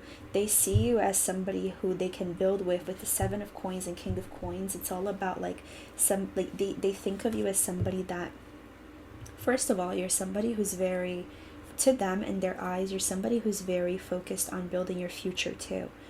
And that inspires them to be even better. So you're not just somebody who communicates well, but you're also somebody who is a high achiever, very stable, very grounded. They don't have any doubts about you, about your ability to commit or your ability to be there for them. They see you as very reliable and trustworthy. And that is something that really compels them to you, because they want to be there for somebody, and they want to be a reliable partner. They want to be I don't see this person having any commitment issues. So if this person, the only thing that I can see here is if this person thinks that, you know, for their relationship to work, because they have this attitude of like, I need to do for this relationship to work, they may create problems in terms of commitment. You know, thinking that they need to commit more or less, and then create problems around that. You know, that's the only thing that I can see here. But this person is definitely somebody who has no problem committing. I see their energy is not being super playful. They're more on the serious side. They're very serious people. And I think that's why sometimes when you say certain things and you're being honest, or maybe even a little playful, they may get a little bit triggered.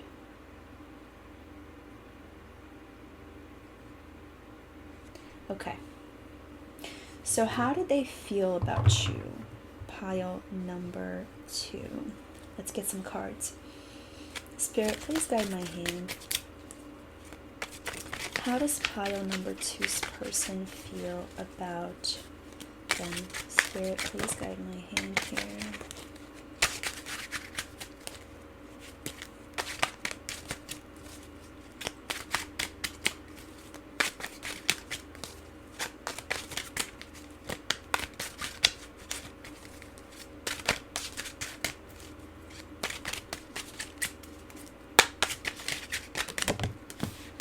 One second, guys.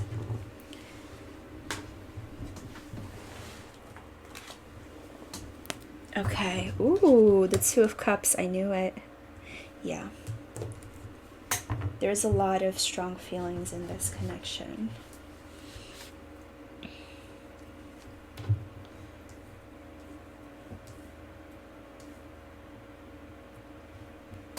Let's see here. Spirit, please guide my hand. What is pile number 2's person's feelings about them?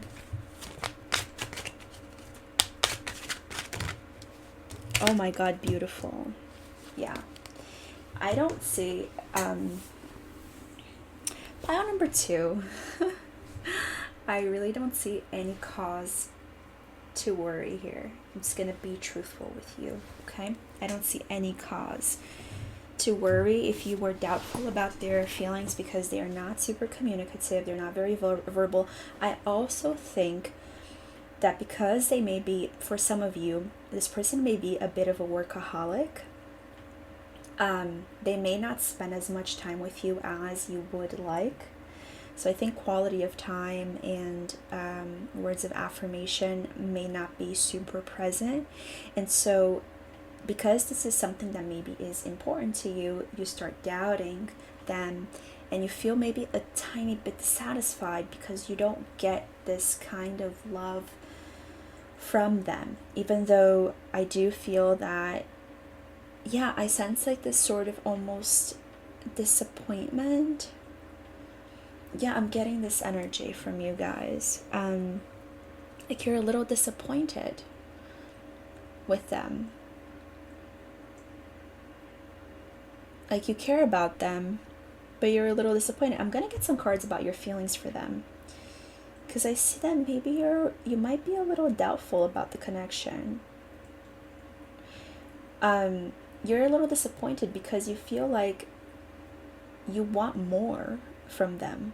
You want them, like they're, oh my god, and they're already working so hard. They think that that by like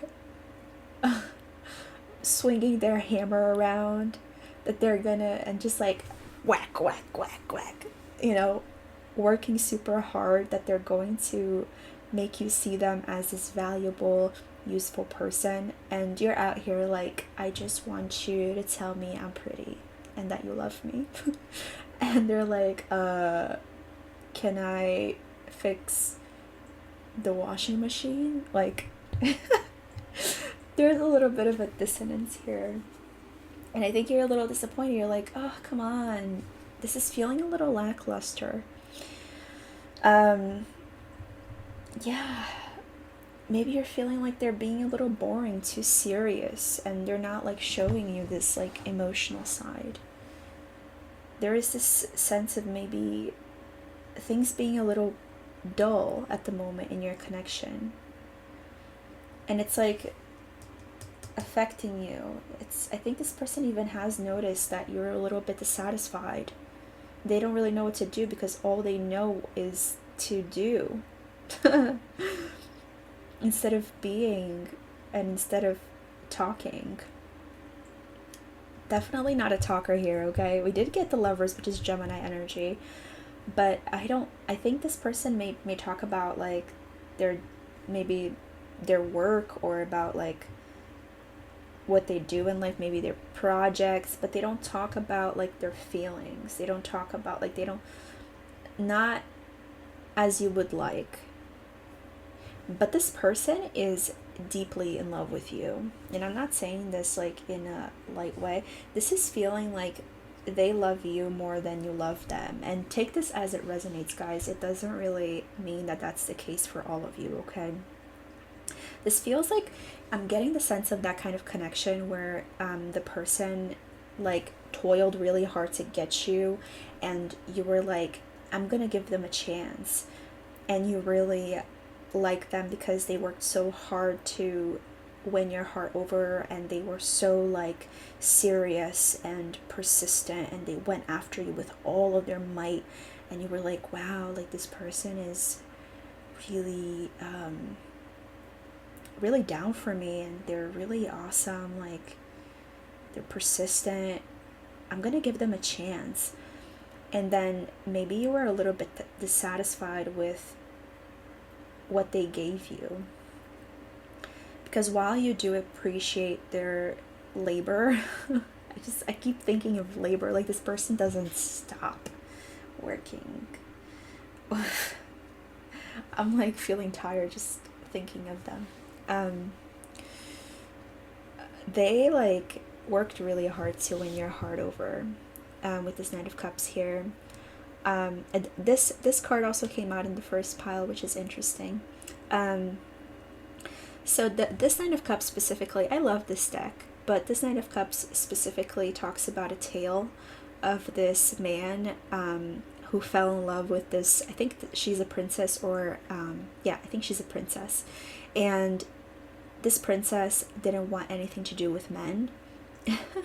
And she just was very independent and just hung out with the girls and didn't really care about boys.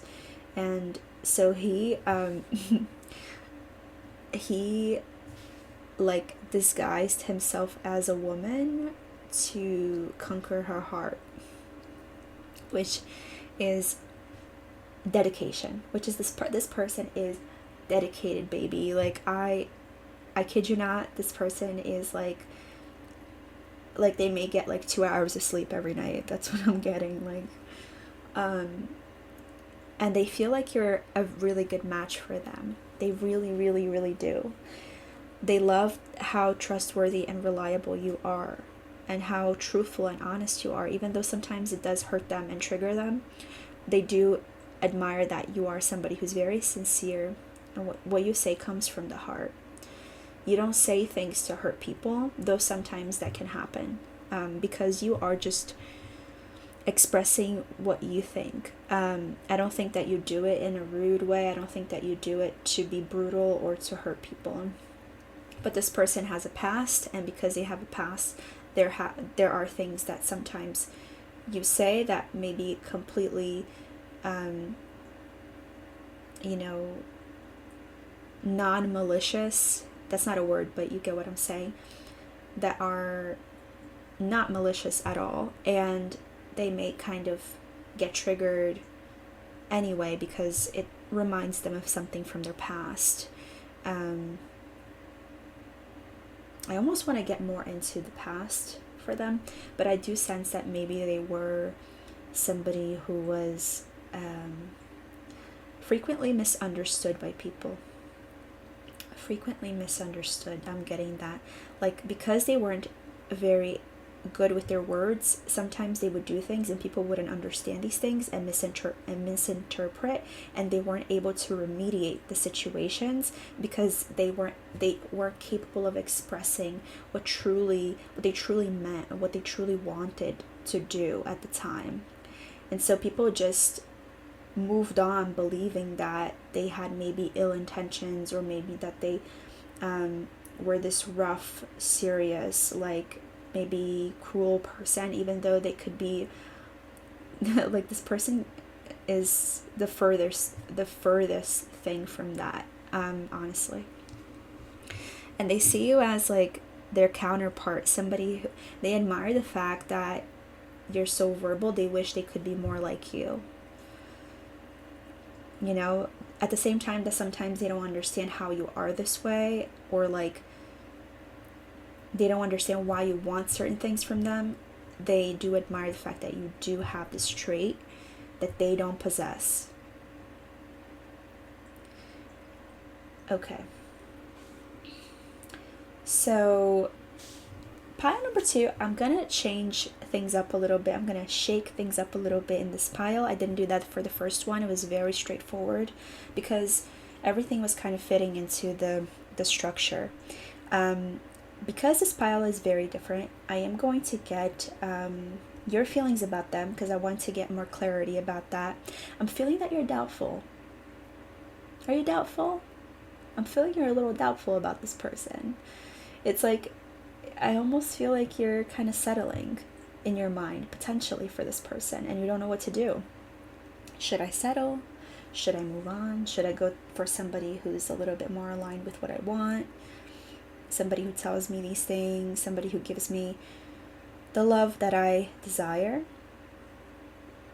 I'm feeling this question, pile number 2, for you.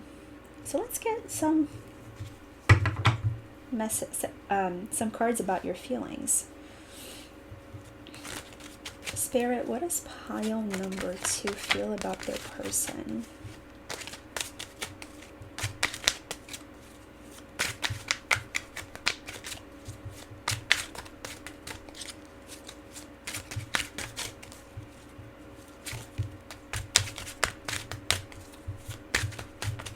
It's taking quite a long time. What does pile number 2 feel about the person? Please guide my hand, Spirit. The Knight of Cups. Okay, you do. Okay. These 2 cards came out in the first pile. Gonna get one more. What does pile number 2 feel about their person? The Emperor. Okay.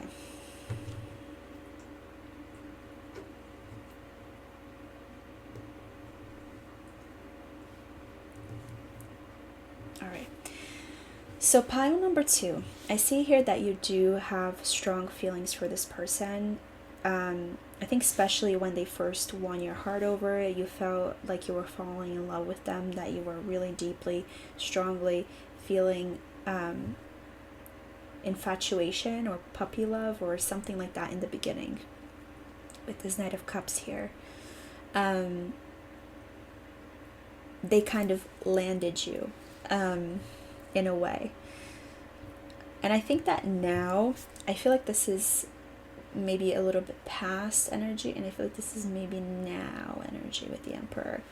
I feel like you're a little detached right now. I gotta be honest. I feel like you're just feeling a little bit more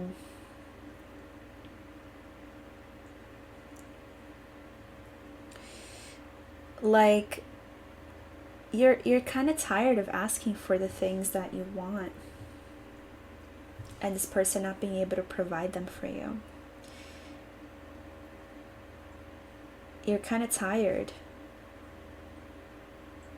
You're still holding steady to this connection. I don't see you like leaving.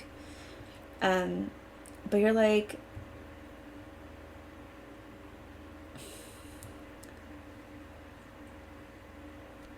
I also see that you guys were very passionate. Maybe like the physical connection is also very good.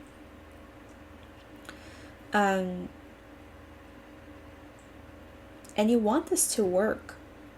You like, I feel like you deep down you want this connection to work out, but you're a little bit doubtful. I feel like you're kind of pulling away the energy from the connection and guiding the energy towards yourself.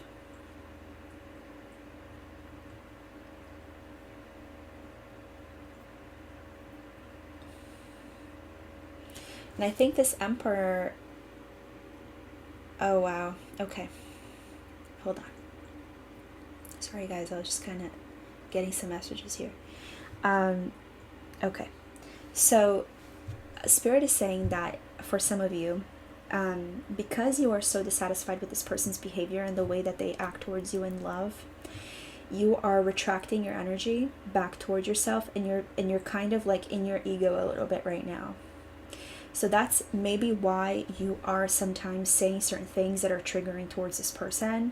It's like you want them to wake up, right? You want them to react towards, because you tell them, I'm envisioning this, okay?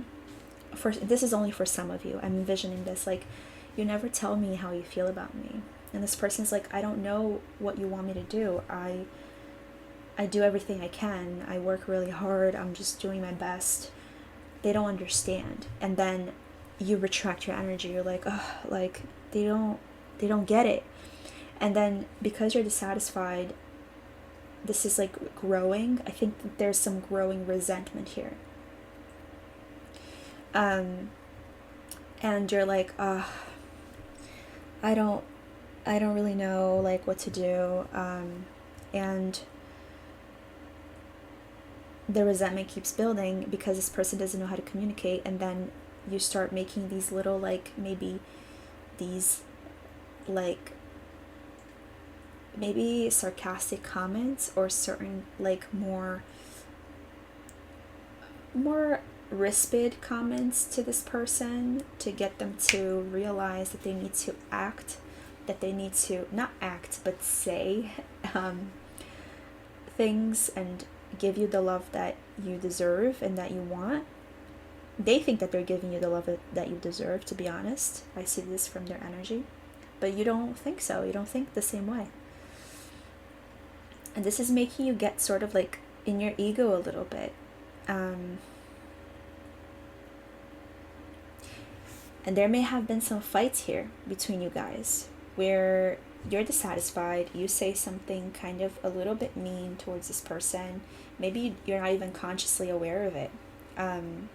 You're just acting from a place of a little bit of disappointment and resentment towards this person. So then, like, accumulated. And then you say certain, like, little triggering things here and there to kind of,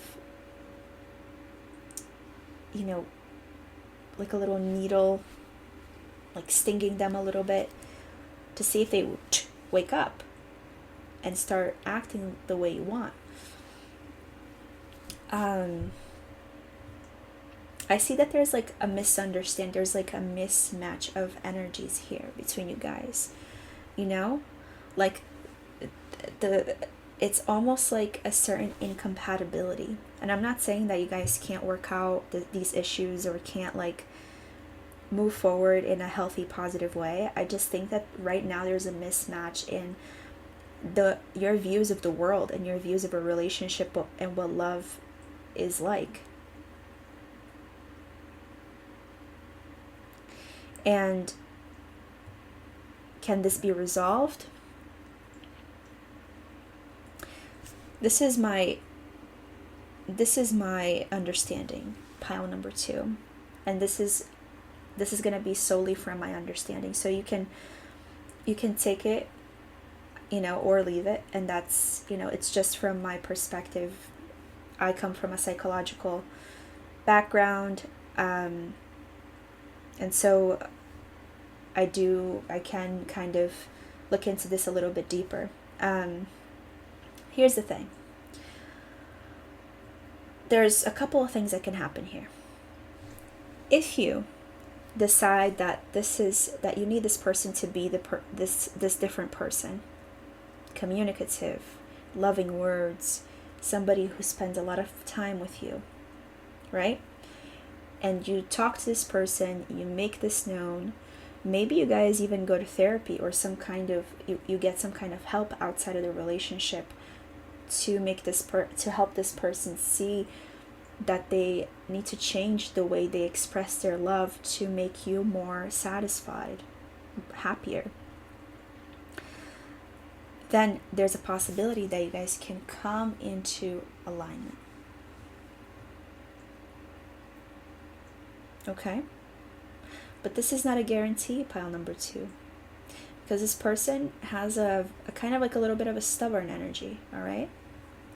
And so it could be the case that this person is not able to understand what you need. And because they don't understand what you need, they can't give it to you. And at this point, if you've tried everything and this person hasn't really understood, isn't really doing what you need, satisfying your needs, right? Then you got to ask yourself a couple of questions. Can I get these needs satisfied outside of my connection? If yes, then maybe this is something that you're able to support, to endure. If no, then the second question is, can I lower my expectations about what this person can give me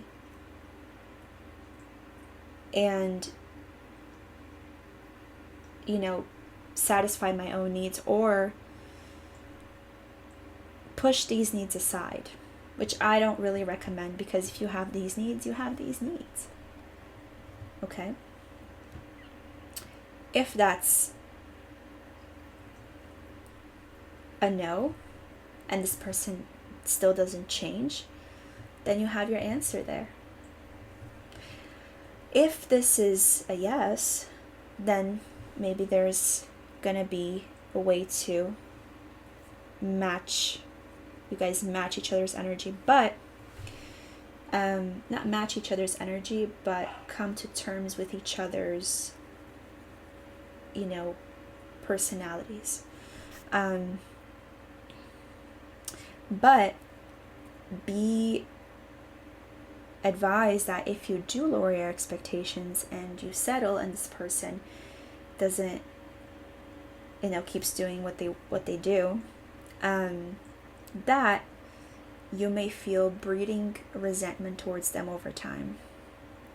And you may start hurting them with your words and your actions because of your inherent dissatisfaction and resentment towards the connection.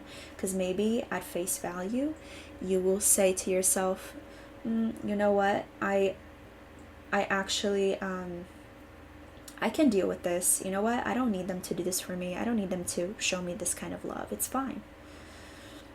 But deep down, that's not what your heart desires. That's not the truth for some of you. For others, it might be the truth. It might be something that you can put up with. You're perfectly fine with that. But for others, you may just be kind of fooling yourself for some time. Then you're going to realize sooner or later that you can't. And then it's going to blow up. So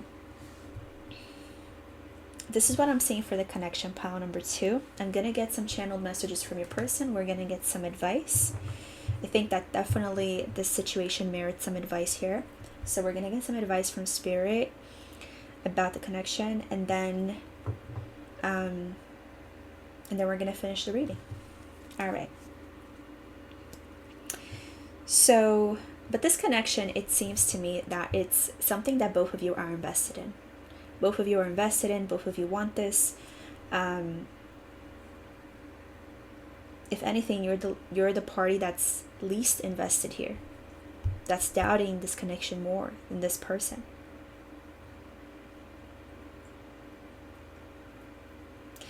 And if this doesn't resonate, then this might not be your pile. But this is very, very clearly what I'm seeing. So let's get to the channeled messages, guys. And maybe it's a different pile that you have to choose in the beginning. So, Spirit, what does this person want to tell pile number 2? What does this person want to tell? Marriage. Yeah. I see with the King of Coins, this person feels like your marriage material, like they want, like there's somebody who's so invested in you, like honestly, they want you. And maybe that even scares you because you're not sure.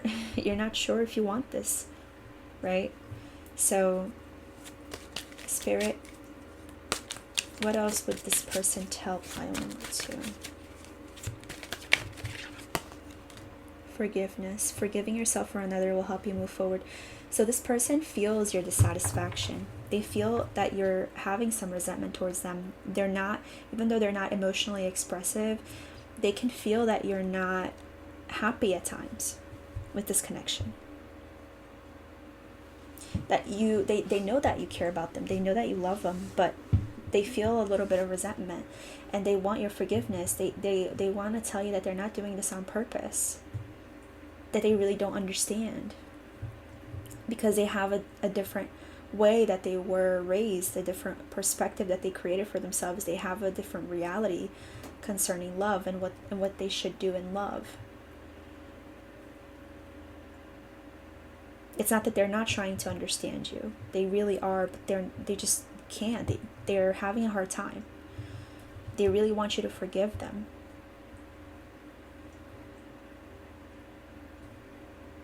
Because they don't want to cause you any pain or any dissatisfaction. All right. Spirit, last message for pile number 2 from their person.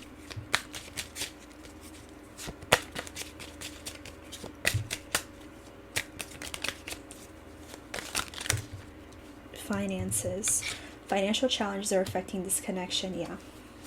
So this person's very, like, I see them, like I said, like a little bit of a workaholic.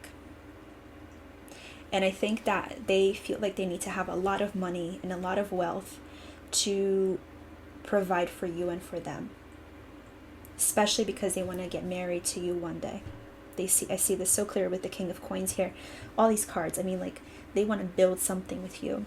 And because they've always seen themselves as like this strong provider, protector role, very divine masculine, they feel like They need a lot of wealth and abundance to make this happen, and to make this connection a healthy and abundant connection. But I do see that they are a little bit of a workaholic, because they're striving for this wealth that they believe to be necessary. And that's why they're not maybe spending as much time with you as you would like. But that's creating struggle. That's creating more dissatisfaction for you. And that's why they're also asking you to forgive them. Like they want you, they're telling you, like, I'm sorry that I can't spend more time with you. I need this. It's like they're kind of like this narrow-minded person. Like they kind of like, not in the bad way, guys, okay? Like narrow-minded as in like they have a focus and they go after it, and they won't stop. Just like they did with you when they wanted to win your heart. They won't stop until they get to the goal.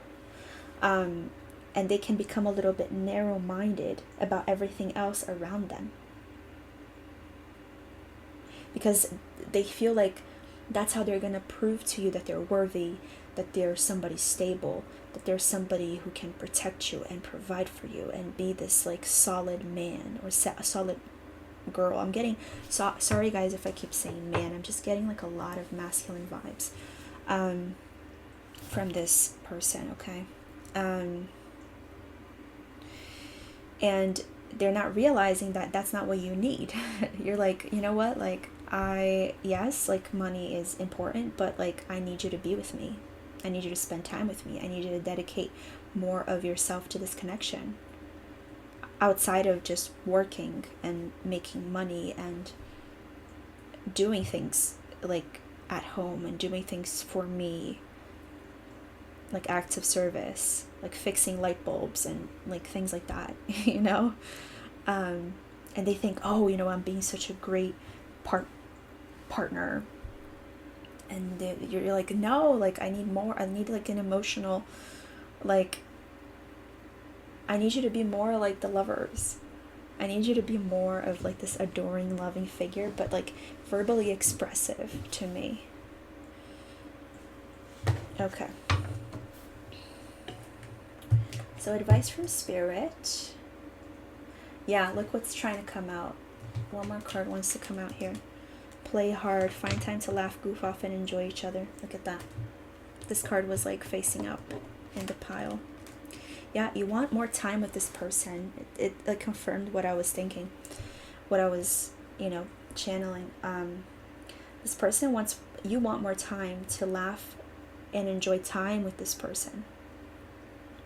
You want them to be less serious. You want them to be like more fun and playful and lighthearted and like emotional. And you're not getting that. And it's deeply dissatisfactory for you. I'm seeing this. All right. Yeah, so we're going to get some advice. I might get the little book for the advice cards. Yeah, but let's do it. Because sometimes in the little book there's like some useful insights, and I think that it could be helpful. So let's go ahead. Spirit, can you please provide pile number 2 with some advice about this connection, please? Please guide my hand, Spirit. First breath, beginner's mind. Spirit, can you please give more insight into this connection from an advice perspective?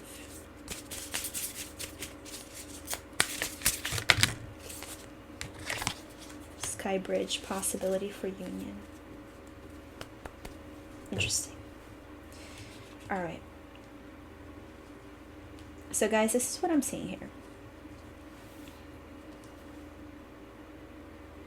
I'm saying that there's potential here with this person, that this person may understand where you're coming from and finally kind of start giving you what you need. Okay, with the sky bridge here, I think that it might take some time, and take this as it resonates, guys, okay?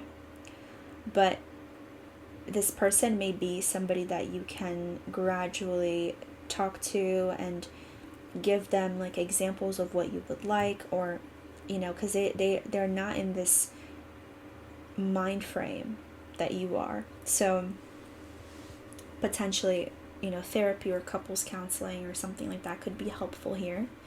I see that there's some kind of way that you guys can bridge this issue. Okay, and it may take some time. Like, this person is very slow moving in terms of like their emotions. They're very quick moving in terms of their doing. But they're very slow moving in terms of their emotions and like their ability to change their perspective. So I think that there's definitely a light at the end of the tunnel here, if you guys are willing to work at it, which I see this person is definitely willing to work at it. Okay, they are stubborn, but they're definitely willing to work at it.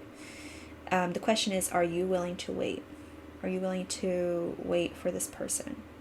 I do see potential here with the Sky Bridge possibility for union. I do see that you guys can overcome this, in all honesty. Yeah. And with first breath, beginner's mind, I also see here that it's like, if you come at this from the past trauma, like if you think that this person's doing this on purpose, or that they're not understanding you because they don't want to, it's going to lead to resentment and bitterness and anger. Okay? This person is most definitely not doing this on purpose. They're not like withholding affection or withholding like your needs to get at you. It's not intentional. If you come at this from the mindset of not your past, because I see that there have been people, like I said in the beginning, with the trauma that you've underwent in the past, there have been people that have purposefully hurt you in the past, right? And so I think that you think this person is purposefully hurting you by not giving you what you need. That's why the resentment, the ego starts, growing and becoming almost like a little parasite in your mind, eating at you and making you feel this way about this person, frustrated and angry. Spirit is saying, come at it from a beginner's mind, from a tabula rasa. Somebody who is not coming from their trauma, but coming from the heart space, coming from a place of compassion. How would a child look at this person, look at the situation, right? A child that hasn't really gone through any trauma or hasn't really gone through any fearful situations, any betrayal. How can you try to understand this person if this connection is something that you still want? Because this is going to take work. Pile number 2, I'm seeing it here. So if this is not something that you're willing to take on, it might be the best case if you don't remain in the connection, because it's going to take some hard work. But Spirit is saying, take a breath, come from a beginner's mind towards this person. Don't see them as somebody who would willingly hurt you, because that's not what they do. They want to protect you. They want to love you and protect you and take care of you. They don't want to hurt you. Okay? They have no ill intentions towards you at all. I see this person as being a little bit more naive when it comes to matters of the heart. They think that their perspective is the only one that is the truth. That, that they need to be this man, or this person that holds everything together, and that's how they prove their worthiness, and that's how they keep this connection going. But they're not doing this out of spite or ill intentions. They're doing this because that's all they've known. That's the only way they've known to be in their life. Maybe their father was like that. And so they're just following the patterns of the past. They don't know how else to be a partner outside of that. So take a breath. See that there's many different worlds in people's realities. There's many different realities for people. So while your reality might be this planet, this orange flaming planet, their reality might be this purple one. So take a breath and come at it from a beginner's mind. This number adds up to 3, and 3 is the Empress's number, and the Empress is all about collaboration. The Empress is all about abundance, understanding, and compassion. The Empress understands other people and where they're coming from because she is abundant and she is endlessly receptive. She is a divine feminine force. So embody the Empress. If you want to remain in this partnership, embody the Empress in trying to understand this person's perspective.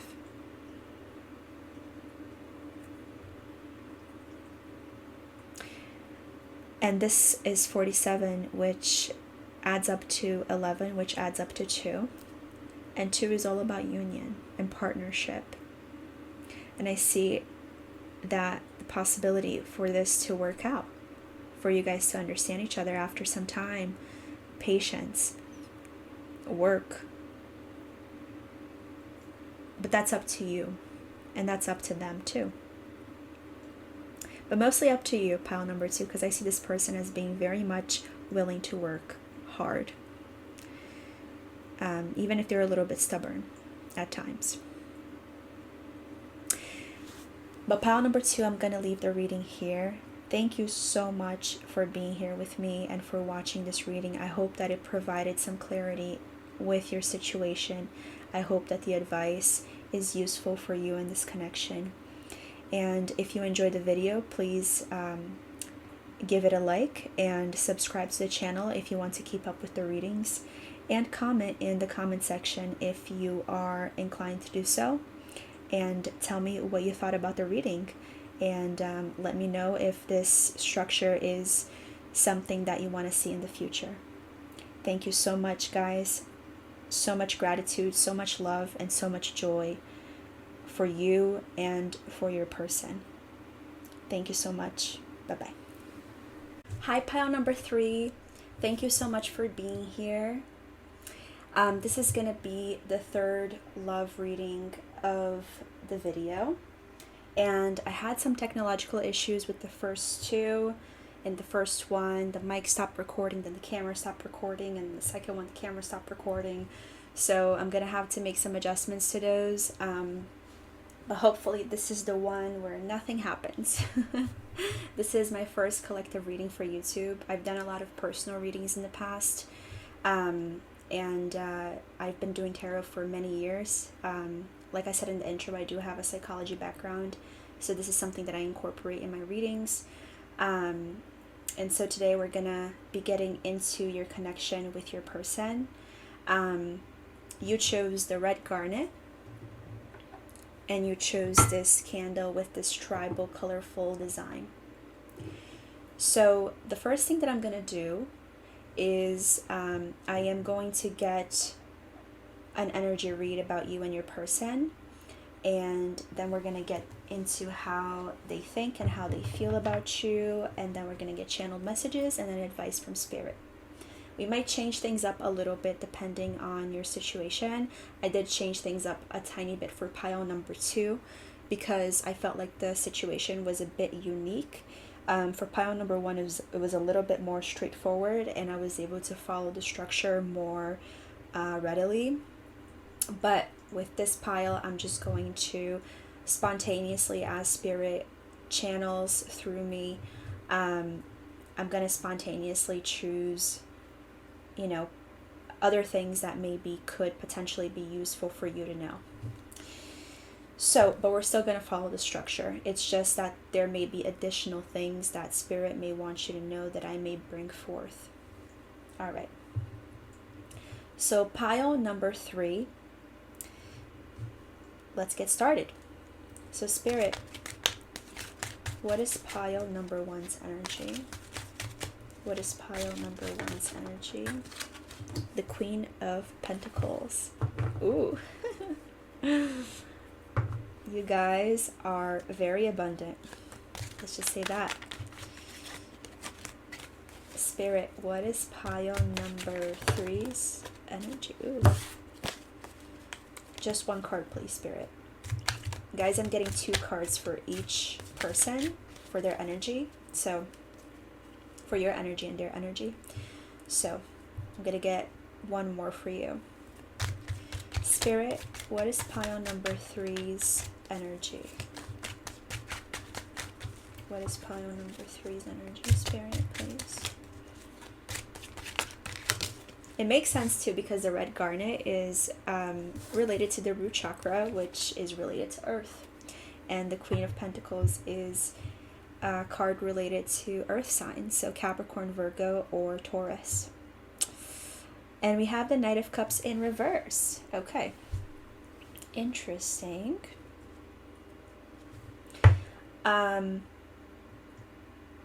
I'm going to get your person's cards, and then I'm going to get right into your energy. So, Spirit, what is pile number 1's person's energy like? What is pile number 1's person's energy like? The Page of Wands. Okay, I'm getting it already. I am getting it. Spirit, what is pile number 1's person's? Okay. Okay, all right.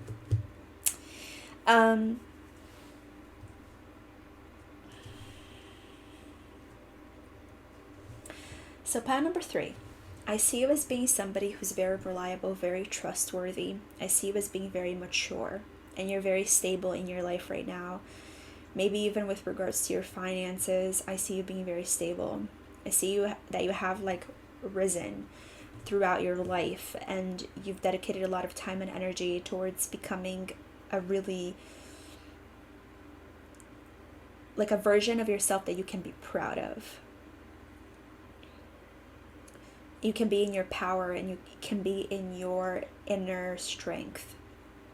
And I see here that there's been a lot of piles with like really independent like people watching, like the people who are watching for their person. Their energy has come out as very independent. This is very interesting to me. I think that pile number 3, because you've been so independent and ambitious, I think there's been some blockages with your emotions. You haven't really allowed yourself to feel the full spectrum of emotions. And I see why that may be the case with this person's energy. This person is somebody who is very gregarious, very fun-loving, very adventurous. They have this fiery energy here, but they can be a little bit immature. And you've sensed this from them because you're so stable and mature and grounded.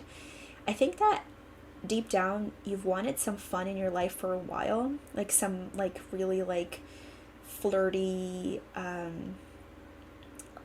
novel fun. Like some newness, some spark, some spice. You've wanted that. And you found this in this person. And I think that you kind of started developing some feelings here. You've blocked them from becoming something deeper, but you developed certain feelings for this person. Maybe you never even imagined that you would, but then you did. And this person is just like in their really playful, fun-loving vibe. They are kind of like not about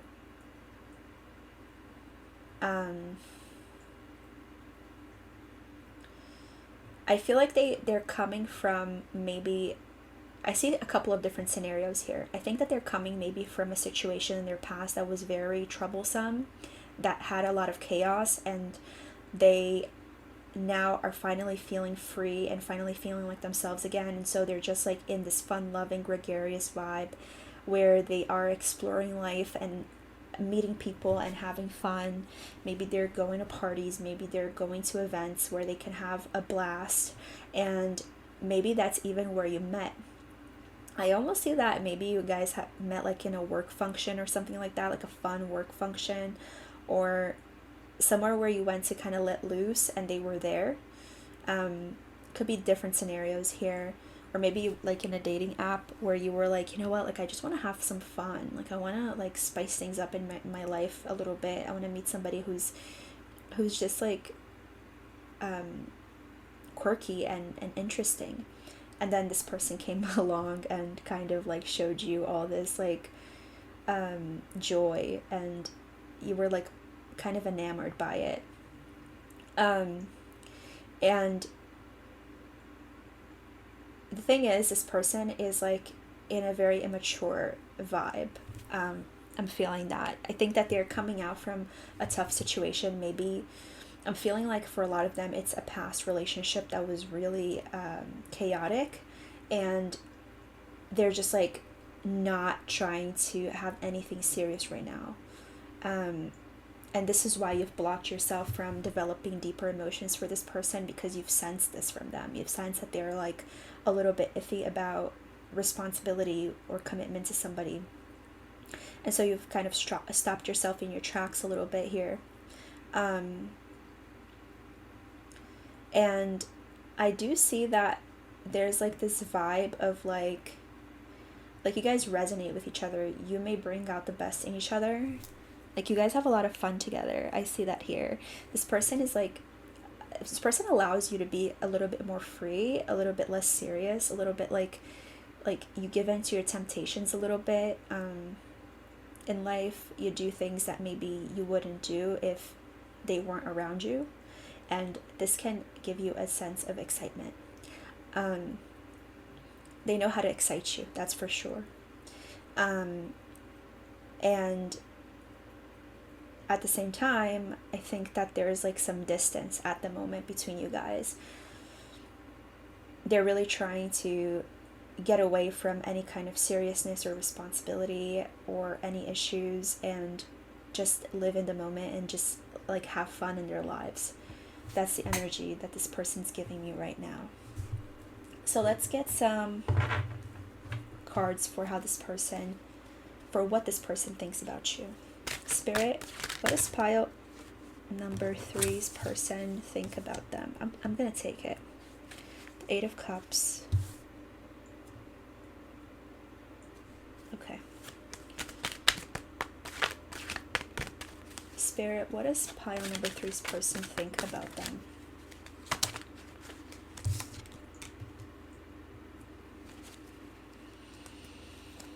Okay. I'm actually gonna get right away how they feel about you too. Spirit, how does pile number 3's person feel about them?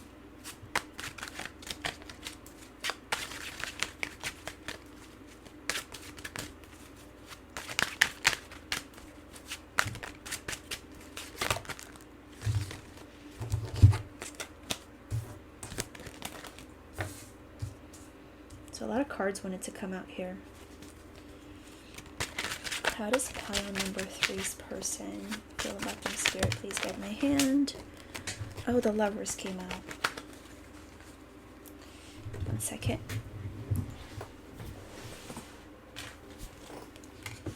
Let me make sure the camera is still recording.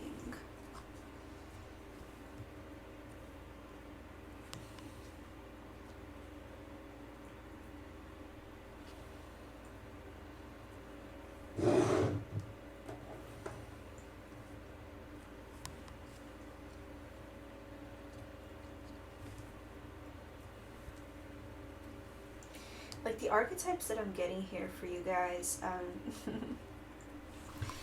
I'm getting this movie where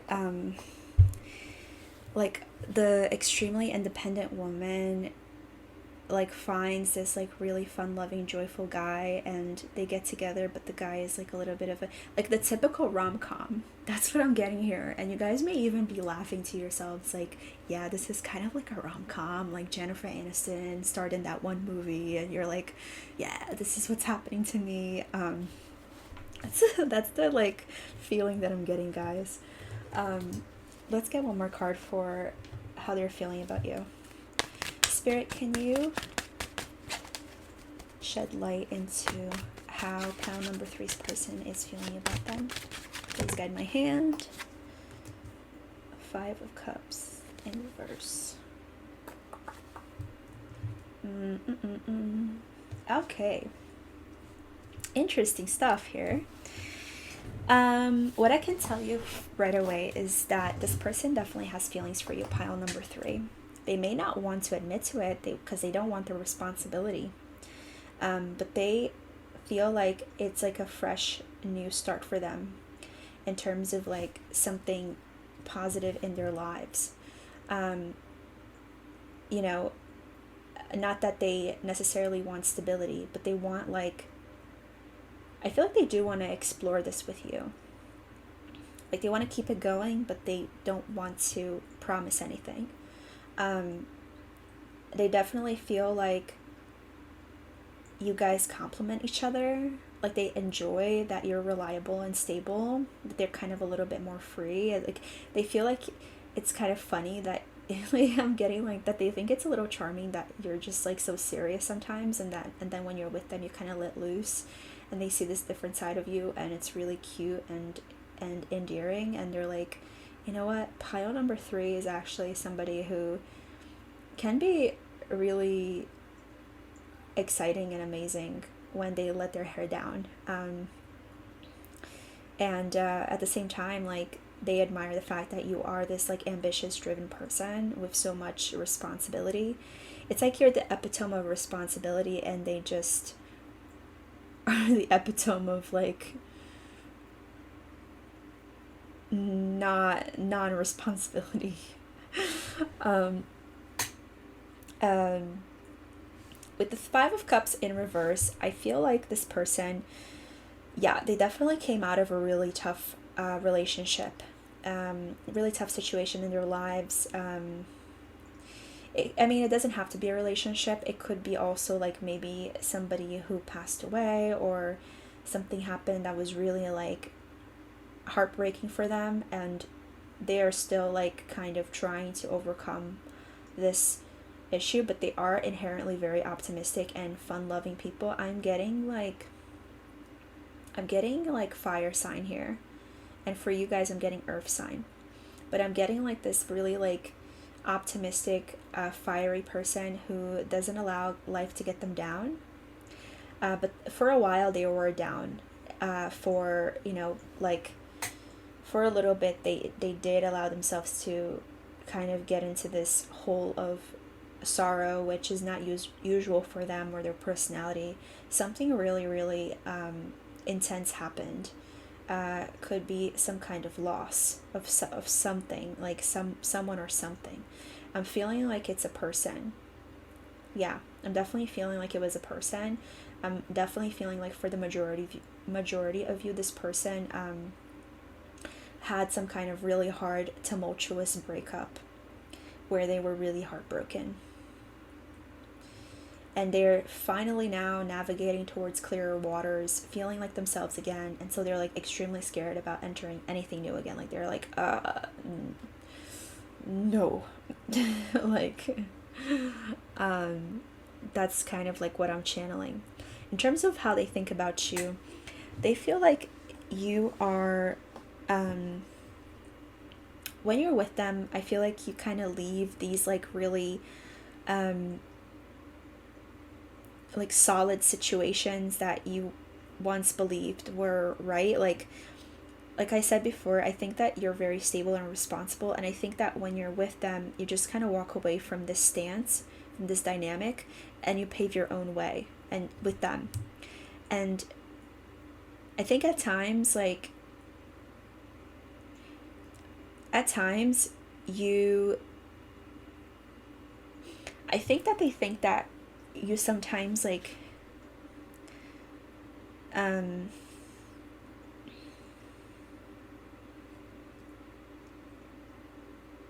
you hold yourself back. That's what I'm hearing. Like you hold yourself back from having fun. Like at times, like there are days where maybe you guys have met or maybe you guys have like connected and you were like being very serious and being very like stressed out about work, stressed out about things, and you were like kind of like all in your head overthinking and like not getting out of your own way. But then there's a lot of times where you're able to get out of that stance and just walk away from that and live in the moment with them.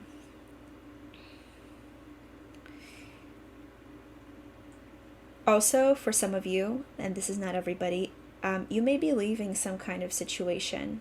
Like maybe you felt a little bit stuck in your work or stuck in some kind of position in your life or some kind of identity or some kind of like personality, and you're leaving that behind.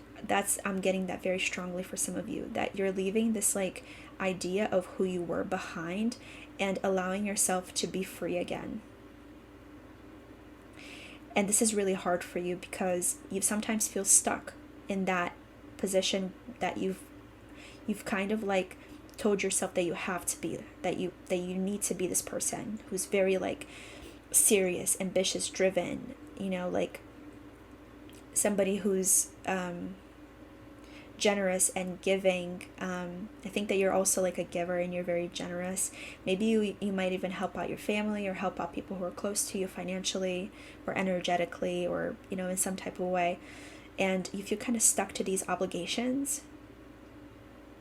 But at times you're able to walk away, and I think that you're actually striving to walk away from feeling so burdened by these obligations, by these ideas of what you have to be, because this person is freeing, it's like allowing you space to free yourself, and they really enjoy being that kind of catalyst to help you kind of feel a little bit more free, feel a little bit more like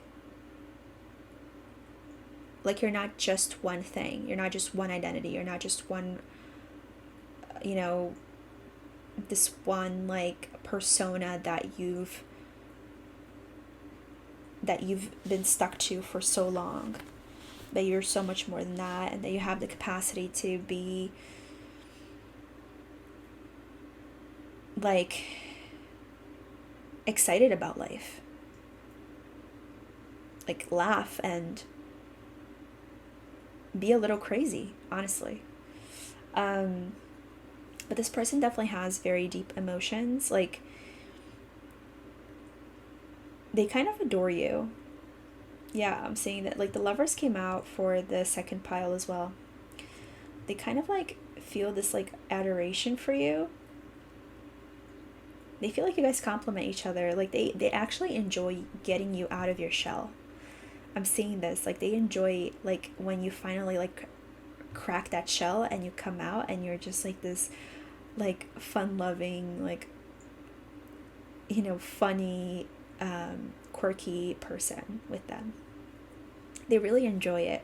This is a really good vibe, guys. Like this pile gives me very good vibes. Besides the non-commitment thing, it gives me good vibes. Like it gives me like vibes where this person, they really enjoy being with you. They really enjoy like the impact that they have on you, and they also look up to you in terms of your responsibility and ambitiousness. So the thing that you're trying to get away from, they also admire. It's not that you need to get away from that identity completely. It's that you feel this calling to explore other sides of yourself, and this person has been sort of the catalyst for that in this connection. They have definitely helped this the situation kind of move forward with you exploring yourself. All right. So, yeah. So I think for this pile, I'm going to get, because this is so straightforward, I think this is a commitment issue here. The blockage is that this person is in this stage of their life where they are not really looking for something serious because they've just come out of something that was extremely burdensome for them, that really brought them a lot of sadness and a lot of heartbreak. And I think that you're scared of like developing more feelings and investing more time in this connection because you really don't know if it's worth it, if this person is going to be someone who's long lasting in your life and who's gonna want this kind of like serious relationship. Okay. So, Spirit. So I'm gonna ask Spirit if this person's gonna come out of this like this more skeptical energy about commitment, and if they're gonna feel more ready to commit in the future. Spirit, is this person going to feel more ready to commit in the future? To pile number 3. Is this person going to feel more ready to commit in the future? To pile... Oh my goodness. Well, the King of Coins, 7 of Coins keep coming out like screaming. Interesting. All these cards came out in pile number 2. But I only want 2 cards. So Spirit, I'm getting the sense that they will. So Spirit, is this person going to think about committing in the future? Are they going to be willing to commit in the future? 8 of Coins, yes, they will. I'm going to get a second card.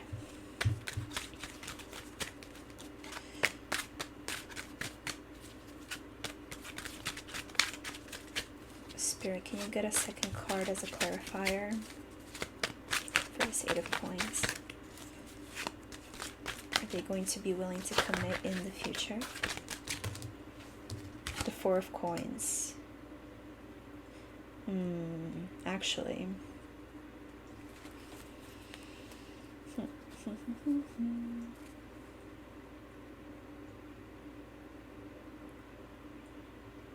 Interesting.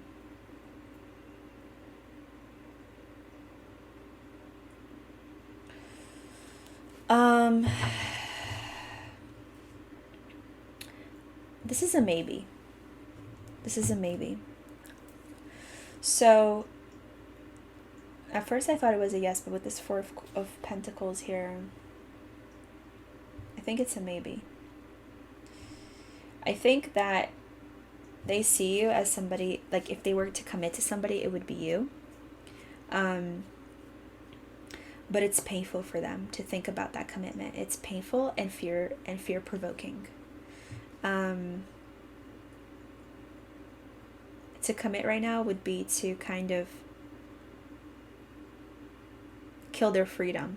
That's what I'm hearing. They want to protect themselves and protect their heart from being injured again. Whoever like they were with in the past really hurt them, like hurt them deeply. I think that they may have been broken up with.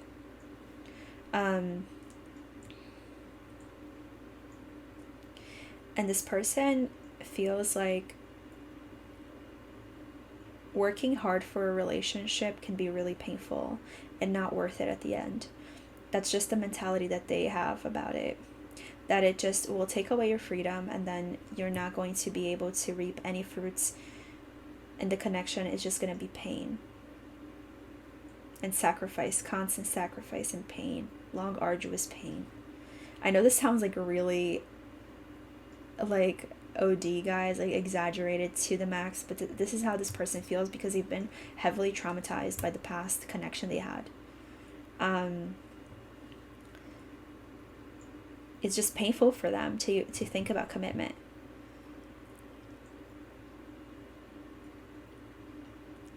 You know, I don't see it happening anytime soon. There is a little bit of hope, but like right at the end of the tunnel with this hummingbird. It's really like if it does happen, it's far off. very far off in the distance. This person wants to keep their cards close to the chest. They want to keep themselves protected from anybody kind of coming in and taking and tearing their life apart again. But like, this is coming out intensely. Like, some intense messages are coming out while I'm channeling. This is literally what the person thinks. Like, I don't want anybody to tear me apart again. I'm not allowing that. It's not gonna happen. Like, enough is enough. Like, I'm not going through this again. I need my freedom. And this is not about you, pile number 3. I don't think they think that you're going to do this to them. I don't think that they believe that you're somebody who's going to harm them. It's like about them and their trauma. And the fact that they believe that, I think they truly believe that anybody would do this to them. Like, literally any person that they came into contact with and got into a new relationship with would do the exact same thing as their ex. And it's holding them back from pursuing something serious.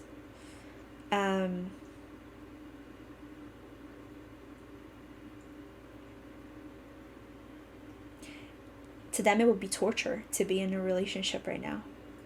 It would be torturous. And this is like really, I'm thinking like exaggeration to the max, but it's not. There's no point in judging, because this person has been through trauma. And so the only thing that, you know, one can do is try to understand the person, where they're coming from. Because they have a lot of hurt from the past that they're trying to get over. They're not ready for a connection, like a relationship that is serious.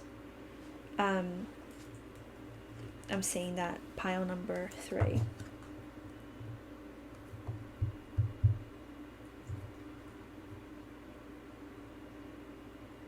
It would take a lot of effort and a lot of time for them to feel this readiness.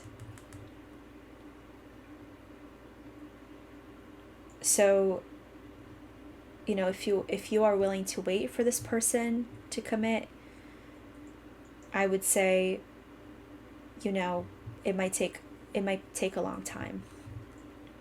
If you're not, then I would say, you know, like, it's really up to you. It's really up to you at the end of the day. Because this could be like a very joyful connection either way. And I know that's hard to hear, because you're scared about developing deeper feelings for this person. You've stopped yourself in your tracks. But if you're able to, like, if you were willing to have something casual with this person, which for some of you, you may be, for others, you would not want to. Like, you want a commitment with somebody, you want like a serious connection, and by no means do you want something to be like sort of hanging in the air and you don't know where you guys stand. If you are from the latter, you know, this might not be healthy for you, because this person's not ready for a serious connection. For the other group that feels like having something casual can be like joyful and fun and interesting, and like you would be able to kind of keep it that way, like without developing extremely deep emotions, which some people can do. It just depends on the person. We can never really generalize things and generalize how people feel and how they behave, because some people are able to do more casual connections, other people can't do it. And one thing is not better than the other. It's just about the preference of each person and what each person wants for themselves. So that's what I'm seeing, pile number 3. So now I'm going to get channeled messages from your person. So Spirit, what does pile number 3's person want to tell them? What does pile number 3's person with this Page of Wands want to tell them?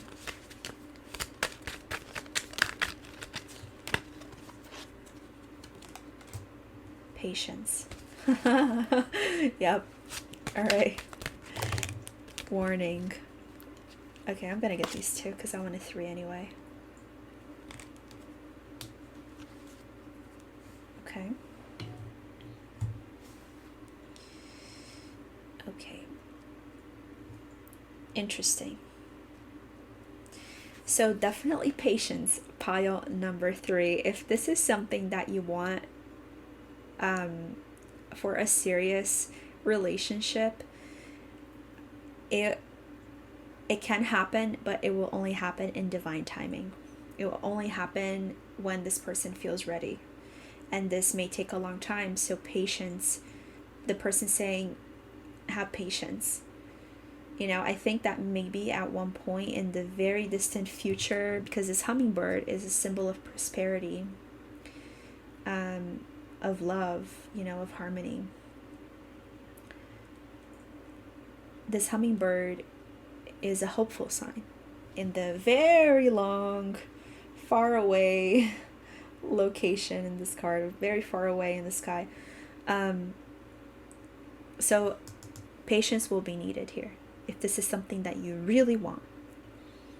Don't dismiss the red flags here, right? This is a warning. So this person, the red flag is that they're commitment phobic right now. Okay, very clear. They're commitment phobic. Don't expect them, if they show you their emotions, right, with the lovers, that they do have emotions for you, because they do, and they love being with you, and they love spending time and just having fun. You may kind of shield your eyes from the reality of the situation and allow yourself to develop very strong feelings when this person, while wanting something serious, when this person can't give you what you need and what you want. So spirit is, this person is saying, and spirit is also saying, don't dismiss the red flags here. They know that it's for somebody who's ambitious, serious, and committed like you. They may be a walking red flag with their commitment issues. They know it. So it's a warning. And here and now, your true love is already part of your life. So, this connection can be a very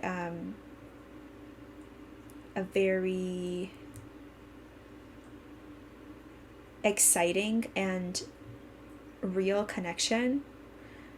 This person may be somebody who is very compatible with you, and for some of you, for a part of this group, they may be somebody very special, like a true love, right? I'm not saying, I don't like to say that this is for everybody, but this is somebody that either way brings out a really great side of you. And I think that's what spirit is saying here. Even without commitment, this person brings out a really beautiful side of you, and they make you really happy when they're with you. And I think that that's also an energy that can be really helpful for you and your growth, without thinking just solely on commitment and long term. I know it's hard because if you invest your emotions into this, you could get hurt, right? Because this person is not going to commit right now. But so it's a little bit, of a difficult situation. But this person has the potential to be somebody really special in your life if they're not already. And it could be that one day that they're going to commit. With this patience card, I do think that there's a potential that in the very far, far, far future, they will commit. And there could be a really great relationship. But then, are you willing to wait? Are you willing to have that patience? And if it takes a really long time, years, will you be willing to be there and keep this connection going? Because then by then, could be that your emotions are already pretty developed, and then it could be a recipe for pain and disaster. So it's something that you're going to have to consider, pile number 3, because only you can make this choice. So pile number 3, I'm going to get some advice from Spirit for you about this connection. And then this pile was very straightforward. It was very interesting, but very straightforward here.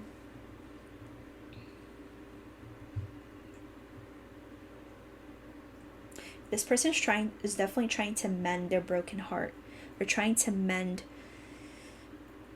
the broken pieces of their heart right now, and that may take a long time. They're definitely healing here, so it's not going to happen very quickly. Pile number 3. All right, so Spirit, can we get some advice for pile number 3 about this connection, please? Can we get some advice for pile number 3 about the connection, please? Can we get some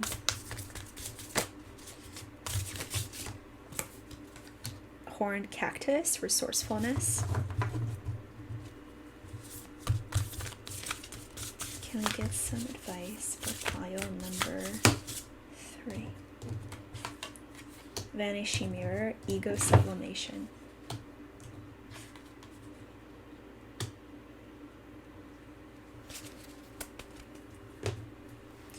Okay.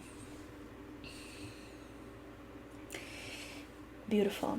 So pile number 3, I'm seeing here that you're definitely, this horned cactus is really reminding me of this Knight of Cups in reverse, because I feel like you're protecting yourself. You're protecting your emotions right now. I think that even with your Queen of Pentacles energy, you've always protected yourself. You've always been a little bit more weary about showing your true emotions or developing emotions for people. And you've shielded yourself from experiencing joy at times in life. Like there's this like, I don't want anybody to get close to me energy.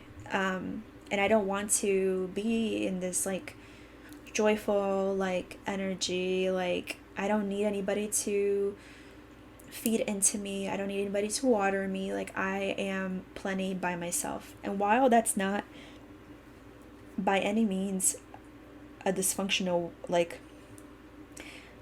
you being able to feed your, like you being able to nurture yourself is extremely important. But when you get to the point where you don't allow anybody to get close to you, it can be a little bit more concerning, because then you may want the connections, you may want the relationships, you may want this kind of interaction to express yourself more fully, to just allow yourself to be, and you can't. And I think for a long time you were in this horned cactus protective mode where nobody could get close to you, and now you're walking away from it also because of this person. You're walking away from this. You were always a very resourceful person. You were always somebody who could be counted on, because the Queen of Pentacles is all about resourcefulness. Like she is the most reliable person, trustworthy, very giving and generous to people. It's like you would give to other people, but you wouldn't allow yourself to be given to. You wouldn't allow anybody to get close to you and see your vulnerabilities and see your scars and your traumas and the things from your past that you've gone through. Look how protected this cactus is. It not only has all of the little like I forgot what they're called, the little like thorns, but it also has like these horns to protect and attack. Very stoic too. And this person like really allowed your inner child to kind of come out and play. And Spirit is saying like, while this resourcefulness is beautiful, because cactuses are beautiful, you know, they have their own special unique quality to them. Spirit is saying that's not the only thing that you are, though. especially with this vanishing mirror and ego sublimation. It's about letting go of the ego. It's about the vanishing mirror. So when you look at yourself in the mirror, you see yourself from your perspective, right? And you see yourself as that person that you've always been. That reflection also shows you your identity. And with this vanishing mirror here, it's all about you losing your like your idea, your fixed idea that your identity is just the Queen of Pentacles. It's just the horned cactus. This person has allowed you to do that. The mirror is fading away because you see that that's not all you are. Your ego has been sublimated, and you've seen that you are infinite. You have so many sides to yourself. You are so much more. You can allow yourself to go. You can allow yourself to flow. You can allow yourself to be excited and to play and to laugh and to enjoy life. And Spirit is saying, keep on doing that. Keep on exploring these sides of yourself. Even if it's not with this person already gave you a little taste of what it's like to let go, to surrender to your playful side, to your quirkiness, to all these different sides of your personality. They gave you that first dose. And now you can expand your energy, because this person is only reflecting to you what you already are. It's not like you need this person to have fun and to be quirky and to be, happy and to experience joy and your inner child. You don't need this person. They've only showed you what you already have. They've reflected the mirror. They've reflected to you what you already have. But the mirror is not what's important. They are the mirror. But the mirror is not important. They just allowed you to see the truth of who you are. And if you sublimate the ego, you can continue expanding the exploration of yourself in your life through other means, other connections, through just being yourself, engaging in your hobbies, doing your own thing, and being in that energy of that beautiful energy of joy. You have it inside of yourself. You don't need anybody else to channel it for you.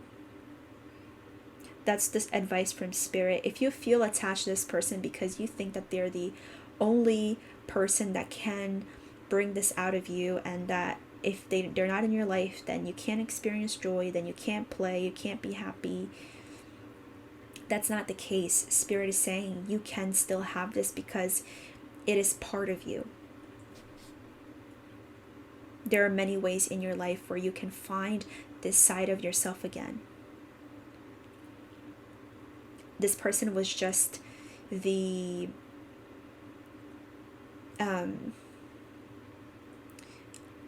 match that lit that.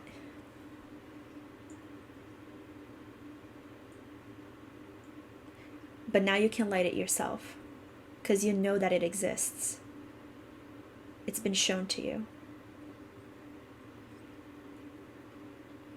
Okay?